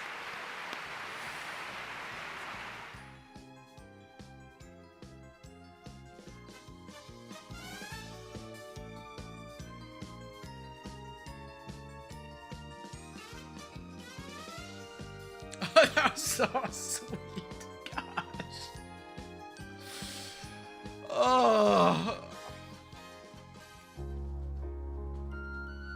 Oh yeah, Don Hahn for sure. I was in love with music from a very early age.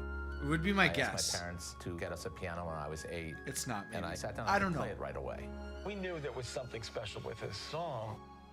Chris Montana saying, God, you can just hear the 100 strings cranking on that. You got a friend in me. By the time I was about 15 or 16, I knew I was going to do music. I went to Disney thinking, I'll work there for 6 months and then I'll go back to being a songwriter. And 31 years later, I never left.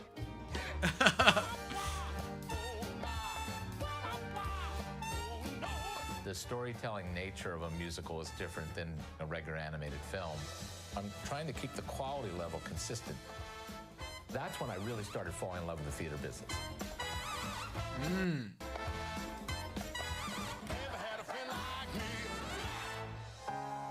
This score would not be what it is without Chris Montana's guidance, wisdom, and talent. He is a secret weapon of the Disney Company, and we are so excited to have worked with him. Whoa. I was always artist first. Whether it was Alan Menken or Phil Collins, you're there to make these people better. I'd like to thank Chris Montana. Chris Montana. Oh, I've actually been researching this dude. Oh, he's the composer. These movies and these songs last It's just forever. like attached to my brain who he is. No better way to say it. The musical secret weapon of the Walt Disney Company. Disney legend, Chris Montana.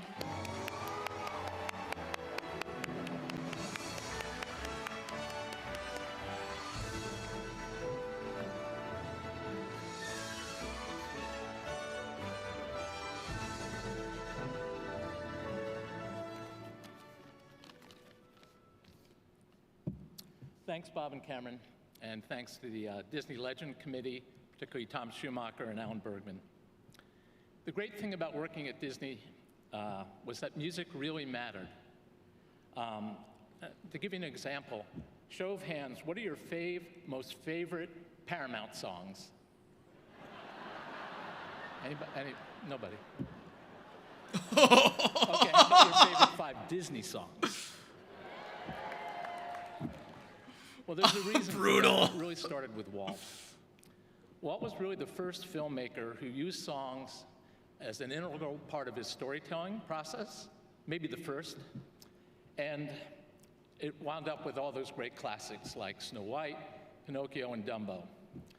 So when I got to Disney, I thought, what's our best possible and highest ambition? And for me, it was, could we try to replicate those same great successes that Walt had had in our era? And with the help of so many amazing, the greatest songwriters of our generation, Howard Ashman, there's so many, Alan Menken, Tim Rice, Elton John, Stephen Schwartz, Phil Collins, Bobby and Kristen Lopez, and my Frozen gang who are all right here, love you. and finally Lin-Manuel Miranda. I like to think that we got some of that same achievement that Walt was able to do. I wish you guys could have all been on the phone with me and experienced what it's like to hear a Phil Collins play You'll Be in My Heart for the first time over the phone, or Alan Menken working on Go the Distance. When Phil and I were working on Tarzan, it was very early on. I said, don't write anything yet, Phil, but he's kind of a work machine. So about a month later, he called me and said, I've got something I want to play you. And I went, okay. And he played You'll Be in My Heart. And the chorus was perfect. But the verse I thought was still needed some work. And I went, well, Phil, I love the song. We have a hit chorus, but I think the verse could be stronger. Then I put my hand over the phone. I thought, you know, I'm telling Phil Collins his song. Like, nobody's doing that at his record company, right? But that was my job. And he went, so I took my hand off the phone. And I went, how's this going to go? And he goes, right, I'll call you back. And the next day, he called me back. Come stop your crying. Perfect. The whole song as it was written in the movie, and that won the Oscar. That's what my life was like.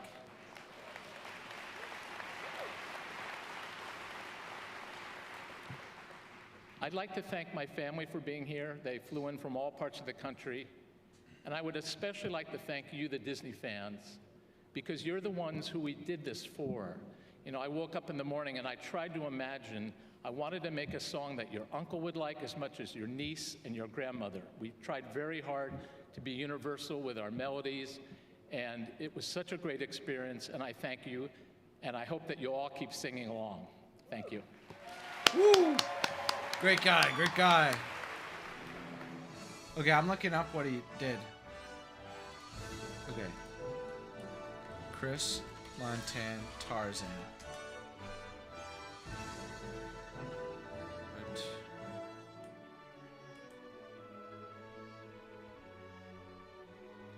Okay, he was the executive music producer. All right, Just ready? all over the place. Since in Pocahontas. Pennsylvania. I did, yeah. How'd you get started? I started doing plays in my dad's barn. Actually, that was how I started acting. Reindeers are better than people. Sven, don't you think that's true? Speaking of bringing the vocal, for the first time in forever, we have Jonathan Groff. I first met you when you were in Hamilton. Yes.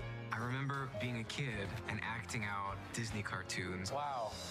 To be a part of something like this was a complete dream come true. Oh my God.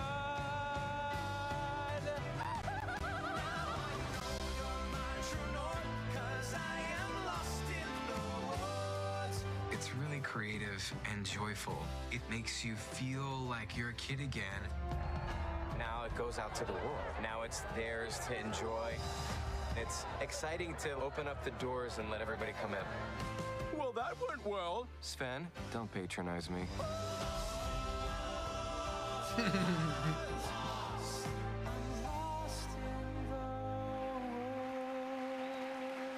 From the realms of theater, television, and film, and the families of Glee, Hamilton, and Frozen, Disney legend Jonathan Groff.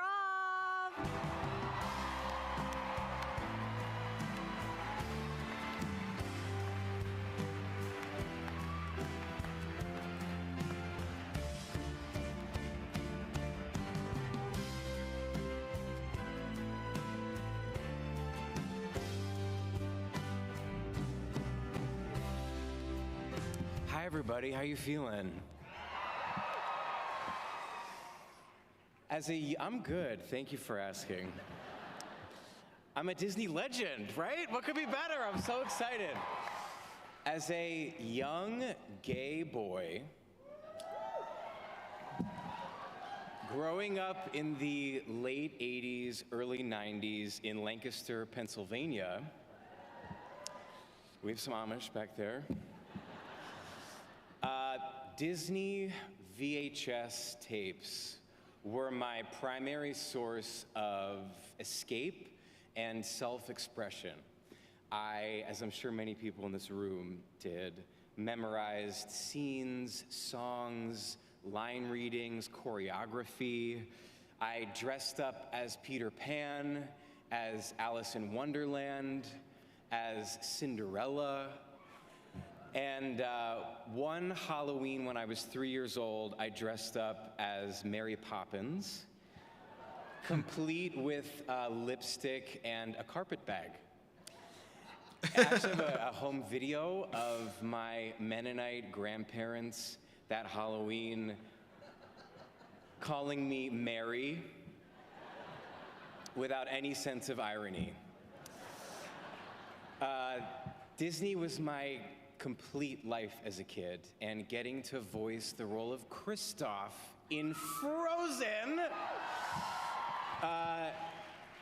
is a complete dream come true, and it's such an honor to be on this illustrious list of Disney legends, and it's extra special to be here with Idina and Kristen and Josh. I love the three of you so much, and I'm so happy that we're forever tied to each other in this film. And I want to thank three people. I want to thank my mom for letting me, Julie Groff. I want to thank my mom for letting me dress up as whoever I wanted to dress up as, and for always fanning the flame of my creativity. She is my true personal legend. And I want to thank Chris Buck, and I want to thank Jennifer Lee. Thank you so much for changing all of our lives and for changing the world with Frozen. Thank you for inviting me to be a part of the Disney family. And thank you for creating a space where even young boys can put on their Anna and Elsa dresses and sing and express themselves and be the true Disney legends that they are. Thank you so much. Thank you. That was great.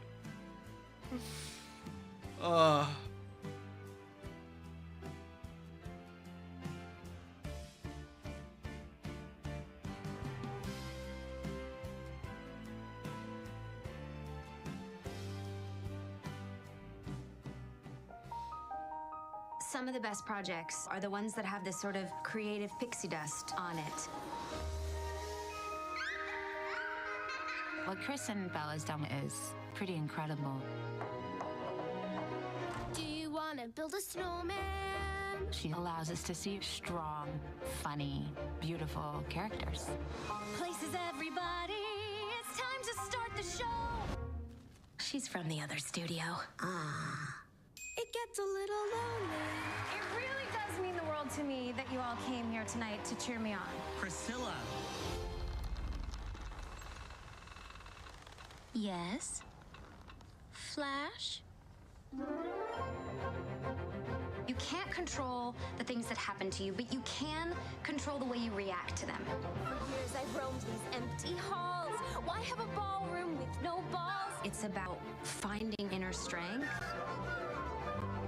because the only thing you can do is one step at a time. Wow, am I so ready for this change? 'Cause for the first time in forever. These projects will affect me in my bones forever. Nothing's in my way.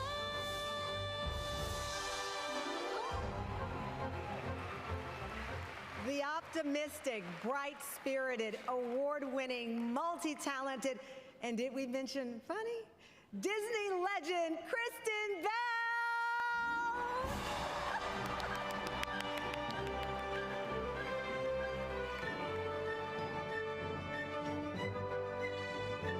Woo! Hi, guys. Thank you, Bob. Thank you, Tamara.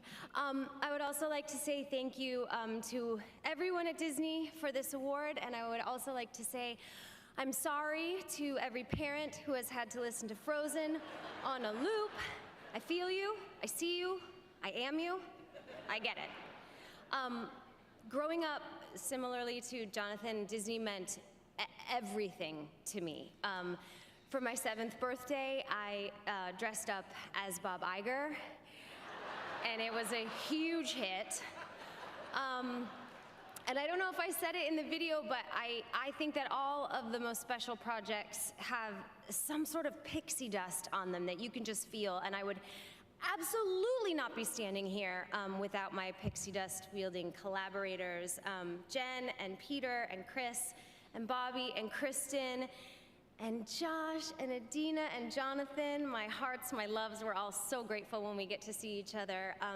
You are all so inspiring. You are intimidatingly talented and just like a 10 out of 10 to spend time with. So Disney taught me to dream big and follow your heart, and also that it is totally appropriate to burst out into song at any given moment, which I really appreciate.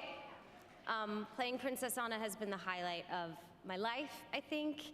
I mean, other than my kids and stuff, but I'm so happy to be a part of the Disney family, and this year I'll probably dress up as you, Bob Chapek, for either Halloween or my birthday. I haven't decided yet. Thank you so much for this Disney Legends Award. It seems heavy, but I know that it will be the one thing I don't have to purchase for my kids at the theme park today, so thank you.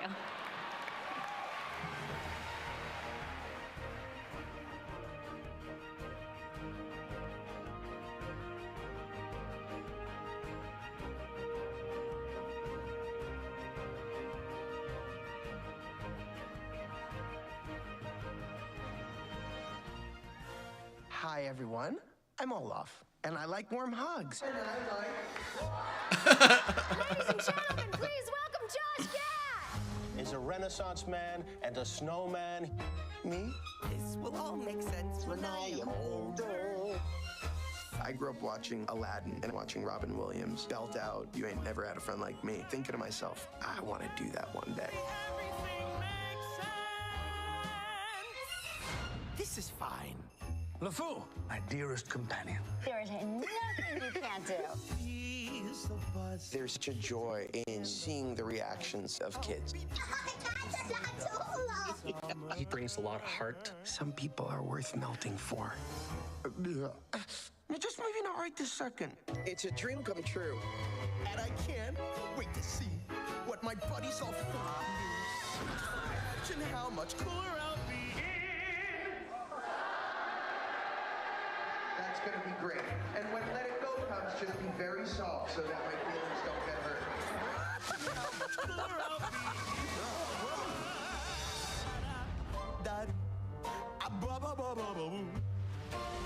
The cold are both so intense, put them together, it just makes sense. Josh, you really did make your dreams come true.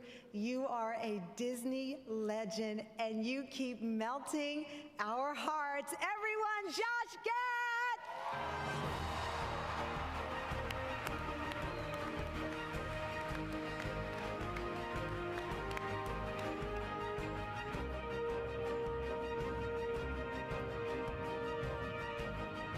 Oh, God, I love you, Disney fans. Thank you all for being here today. I'm going to speak from the heart.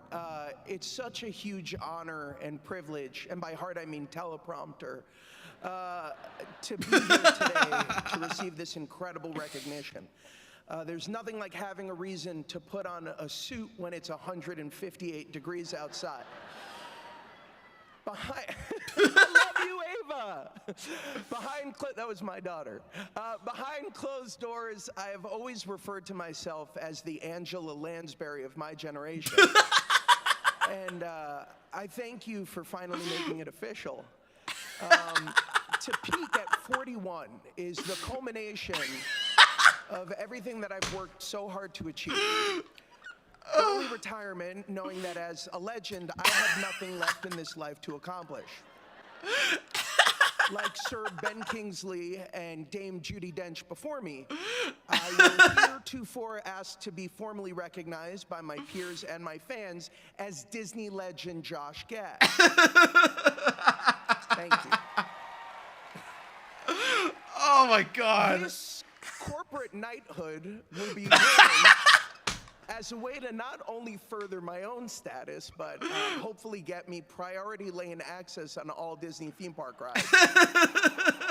And While I know that this honor is most likely a polite way of Disney letting us know that a Frozen live-action film is in the works with Millie Bobby Brown and Zendaya as the beloved sisters from Arendelle and Jacob Tremblay as Olaf, none of that matters because all of my insurance, car registration, and doctor forms will now have Disney Legend as a prefix.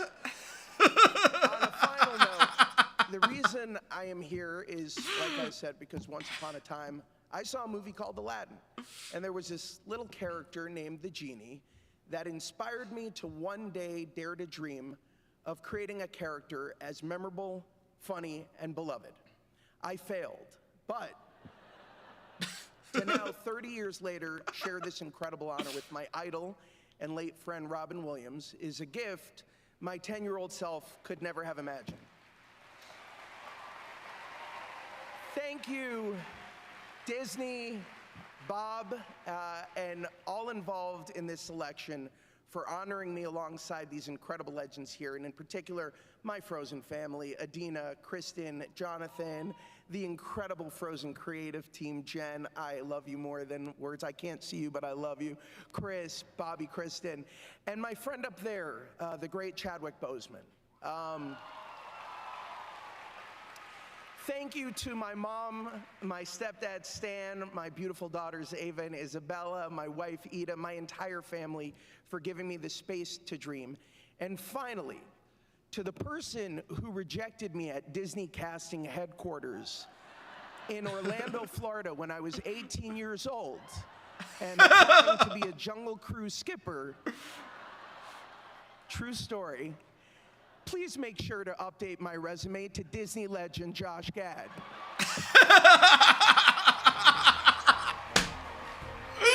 Oh my God, the funniest acceptance award of the day. Oh my God. Oh.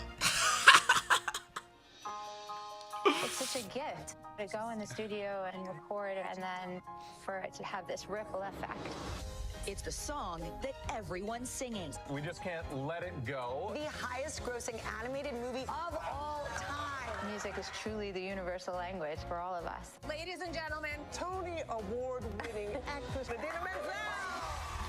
To see what I can do to test the limits and Ooh, that's Disenchanted. That's not, we haven't seen that before. When I find my voice and when I sing, At least I don't think. find my power and my identity.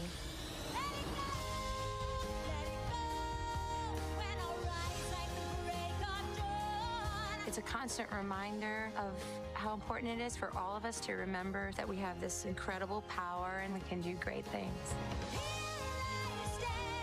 To know that I'm part of this family and this history, it's an all-time high for me.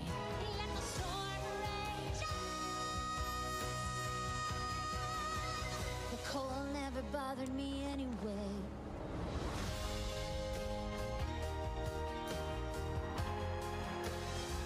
I don't think that was the ending of Enchanted. Phenomenal, award-winning, multi-talented, Yeah, that was new peak at forever Disenchanted for an sure. Inspiration, Disney legend Idina Menzel.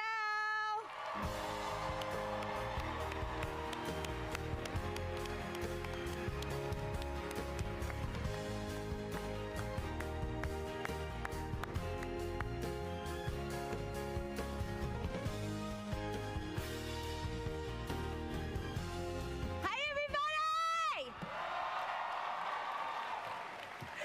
How we doing? Are we bored yet with speeches? I'm so, can I go in like this? I like to do that in the studio. Oh my gosh, thank you so much. It's such an honor to be here. Real quickly, can I just say that, like Patrick Dempsey said, when I was a little girl, wait, I'm leaning over and I don't want Elsa to have big boobies. Hold on, okay. Sorry, Bob. Okay. It's hard being a 12-year-old blonde animated character and a 51-year-old sexy goddess in real life.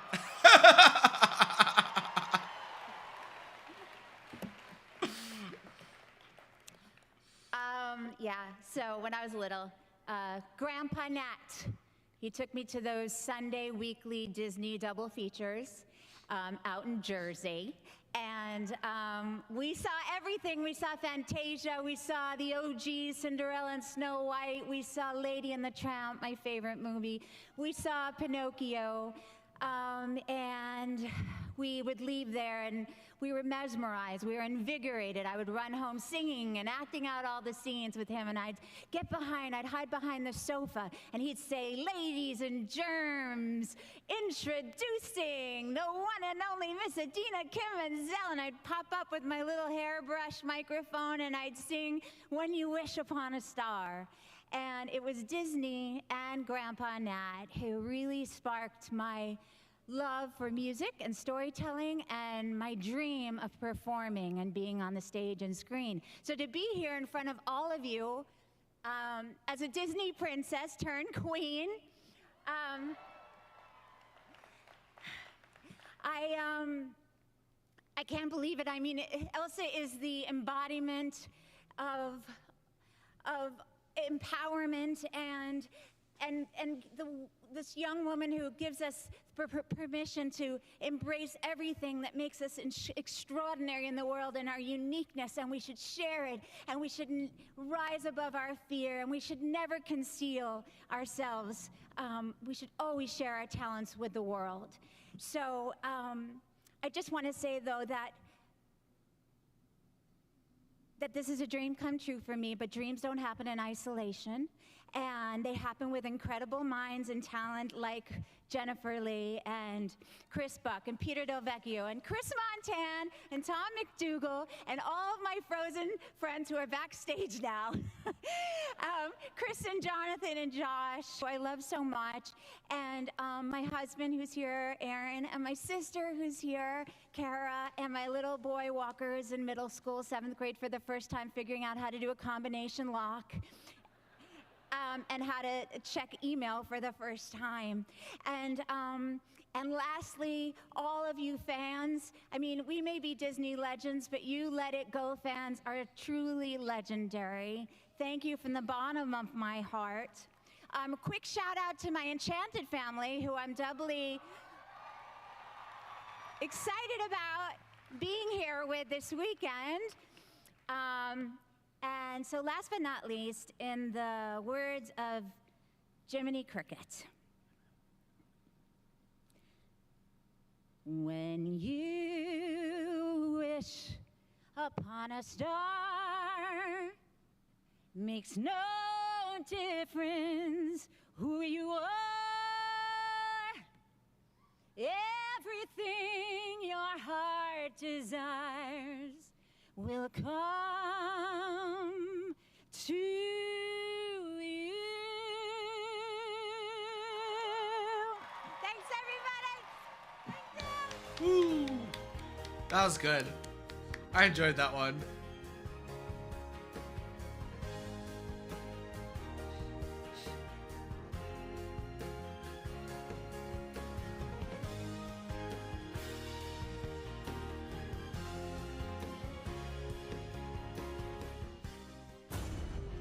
No one had any faith in that movie. It's kind of an experiment. We are out of our minds. There we go. Everybody at the studio decided they didn't want to work on the movie. There wasn't that much confidence that we were going to deliver on time. Oh, God. Who's going to want to go see that?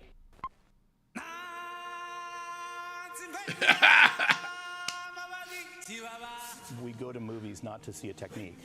We say, I want to just be taken to another world. And that's what movies do, whether they're animated or live Now action. we're in Don Han.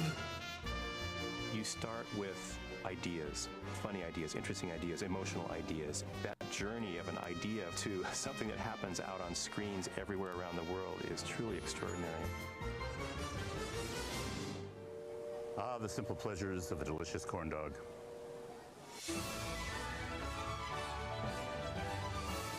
Beauty and the Beast, Don Han, producer. Beauty and the Beast got 6 nominations, including Best Picture. I think Beauty and the Beast probably cemented Disney as a force in animation again. It said, we want to see more from you guys. We think you're filmmakers. I've been able to work with really, really great people who take words and paint and pixels, and they spin them into these stories that give real meaning to our lives. That's what Walt Disney did, and that's what I want to do too.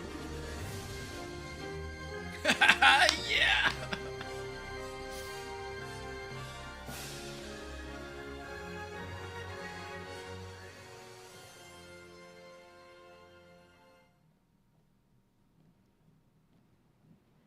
Oscar-winning Disney storyteller extraordinaire, the one and only Disney legend, Don Hahn.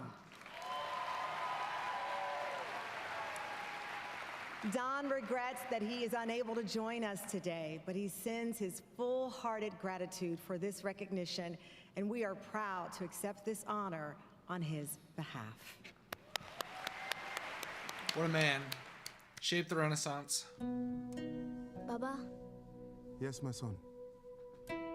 tell me a story. Which one? The story of home.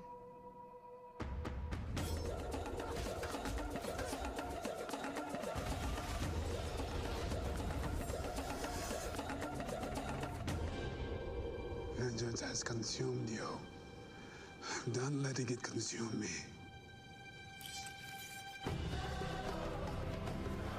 I give to you King T'Challa, the Black Panther. You are wrong! All of you are wrong! You will destroy the world, Wakanda included. We must find a way to look after one another as if we were one single tribe. I say that he was a star, but also a shooting star, because forever kids who see him in that Black Panther role, they get to dream about and wish about and make wishes on that shooting star.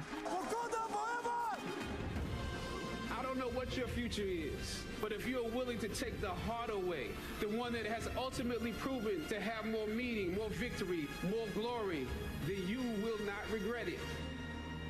Glory.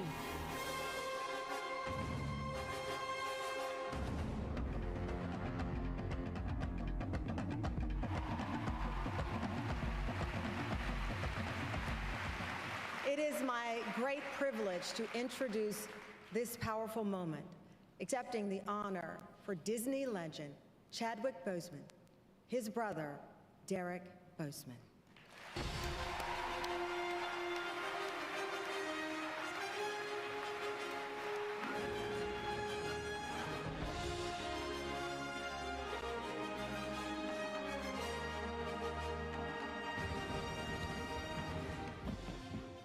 I don't know if Josh is still here or not. Thank you for shouting out Chad, and I know that he loved you. On behalf of my parents who are here, my wife is here, one of my sons is here, 2 of my cousins who are like sisters are here, Chad's widow Simone is here. When I heard that Disney wanted to honor Chad, the first word that came to mind for me was the word honor. And so I looked it up. And the dictionary simply said, well, one of the dictionaries said that honor is a good name. And since I'm a preacher, I went to the scripture where it says that a good name is rather to be chosen than great riches, and loving favor rather than silver and gold. As I think about my brother and this honor that's being bestowed upon him, first of all, I wish that he was here to receive it. him not being here has been a point of immense pain for my whole family. But as I think about him, I think about how he honored our parents, how he honored his family, how he honored even his friends, and he made sure that his friends also had good careers, how he honored all the contracts that he signed, except for the last one, but he honored them with his blood, his sweat, his tears, as he played these roles and was taking chemo at the same time. Some of these roles that had him doing things that were physical. Chad was an amazing person, and him being honored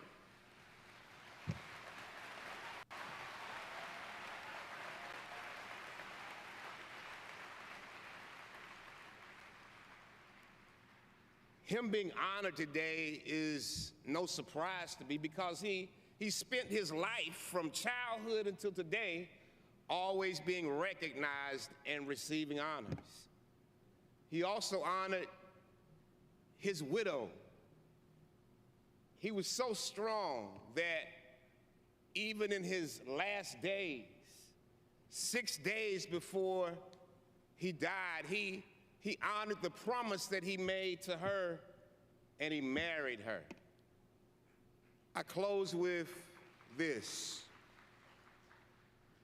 Plato is credited with coining the phrase that art imitates life, since we're talking about storytelling. From what I know about history, he probably stole that phrase from Kemet or Egypt, from Imhotep. But Oscar Wilde came behind him, and he said that life imitates art. And in his case, meaning Chad's, it seems that life is imitating art. And if we pay attention in this thing called storytelling, a story is being told to us all, and it's often played out in cinema. As I take my seat, I want to say that before the pandemic, Netflix had a movie called Pandemic. Thank you for honoring my brother. And I want to say, Chad will always love you, and Mom and Dad will always love you. My mom was supposed to give this speech, but she gave it to me. And to me, you and Daddy are also legends, because it takes a king and a queen to create a king.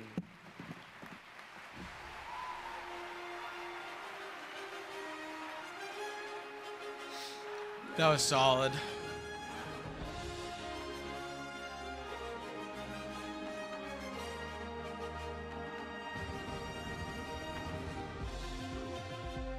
Oh, dang. That was heavy.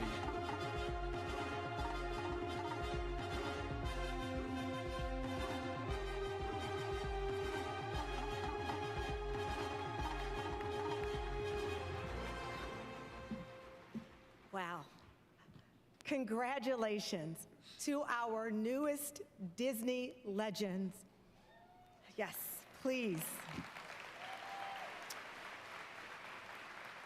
And all of our Disney legends of the first 100 years.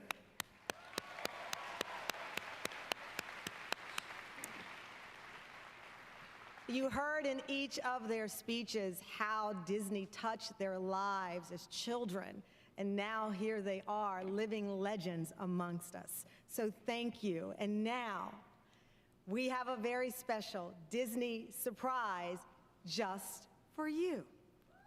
Please welcome to perform their multi-platinum hit #1 on the Billboard Hot 100 for 5 weeks, live on stage, the cast of Disney Animation's Academy Award-winning Encanto. Oh, sick.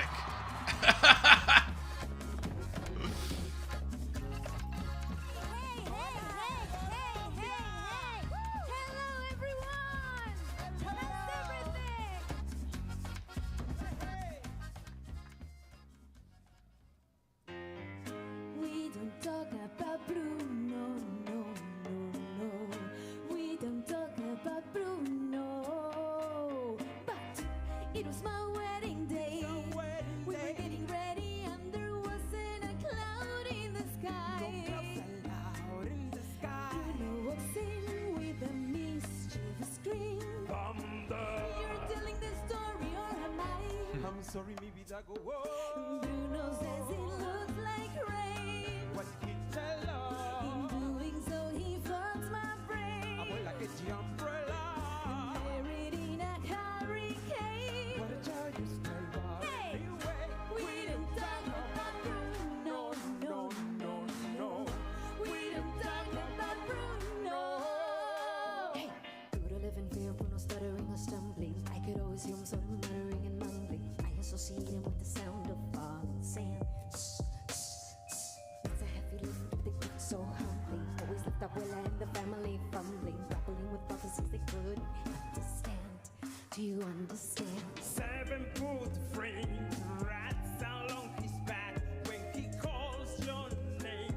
All face to black, then he sees your dream. Big sound to scream. We don't talk about Bruno, no, no, no. We don't talk about Bruno. He told me my fish would die the next day, dead. Oh no. He told me I grew up cotton just like he said. Oh, Now no. my hand will disappear and look at my hand. Oh no. Your fate is sealed when your prophecy is read. He told me that the life of my dreams would be promised and someday be mine. He told me that my power would grow like the grapes that thrive on the vine. Oye, Mariano, son his dreams. Told me that the men of my dreams would be just out of reach, betrothed to another. If I can hear, hey sis, I want not a sound out of now.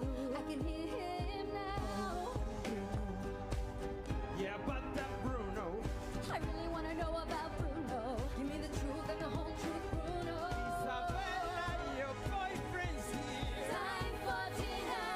It is my wedding day. Have my drink ready and promises and sun in the sky. Loud in the sky. Bruno told me that my power was great like the grapes that thrive on the vine. Bruno says he learned that the grapes Along his back. would be promised and someday bring. I will like the umbrella.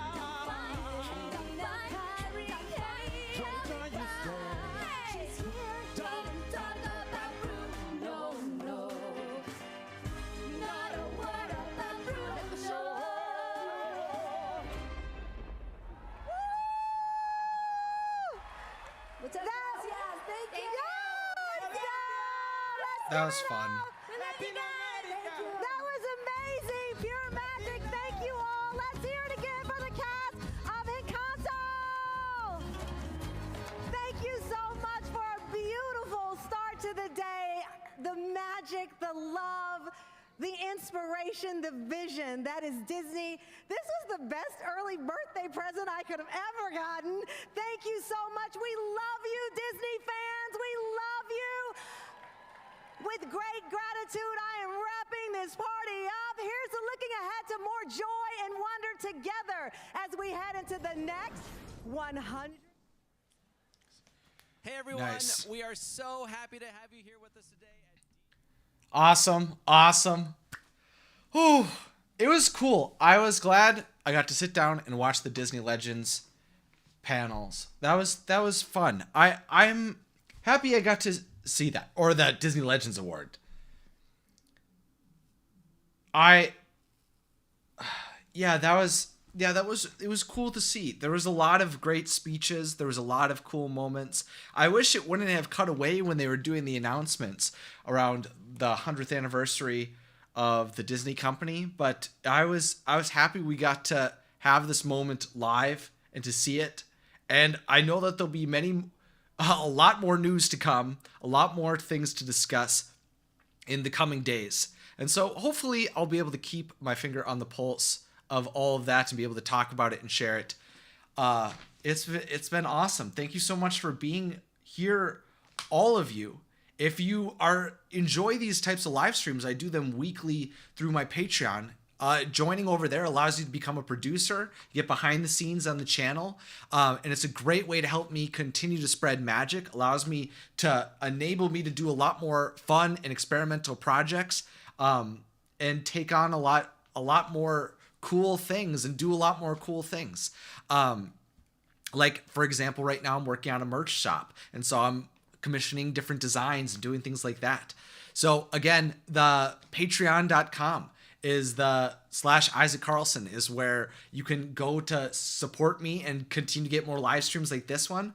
But otherwise, I'll continue to see you across the channel as we continue to get more news and more updates around everything that's coming at D23 Expo 2022. Thank you so much for watching and being here with me, and I hope you have a very magical rest of your day.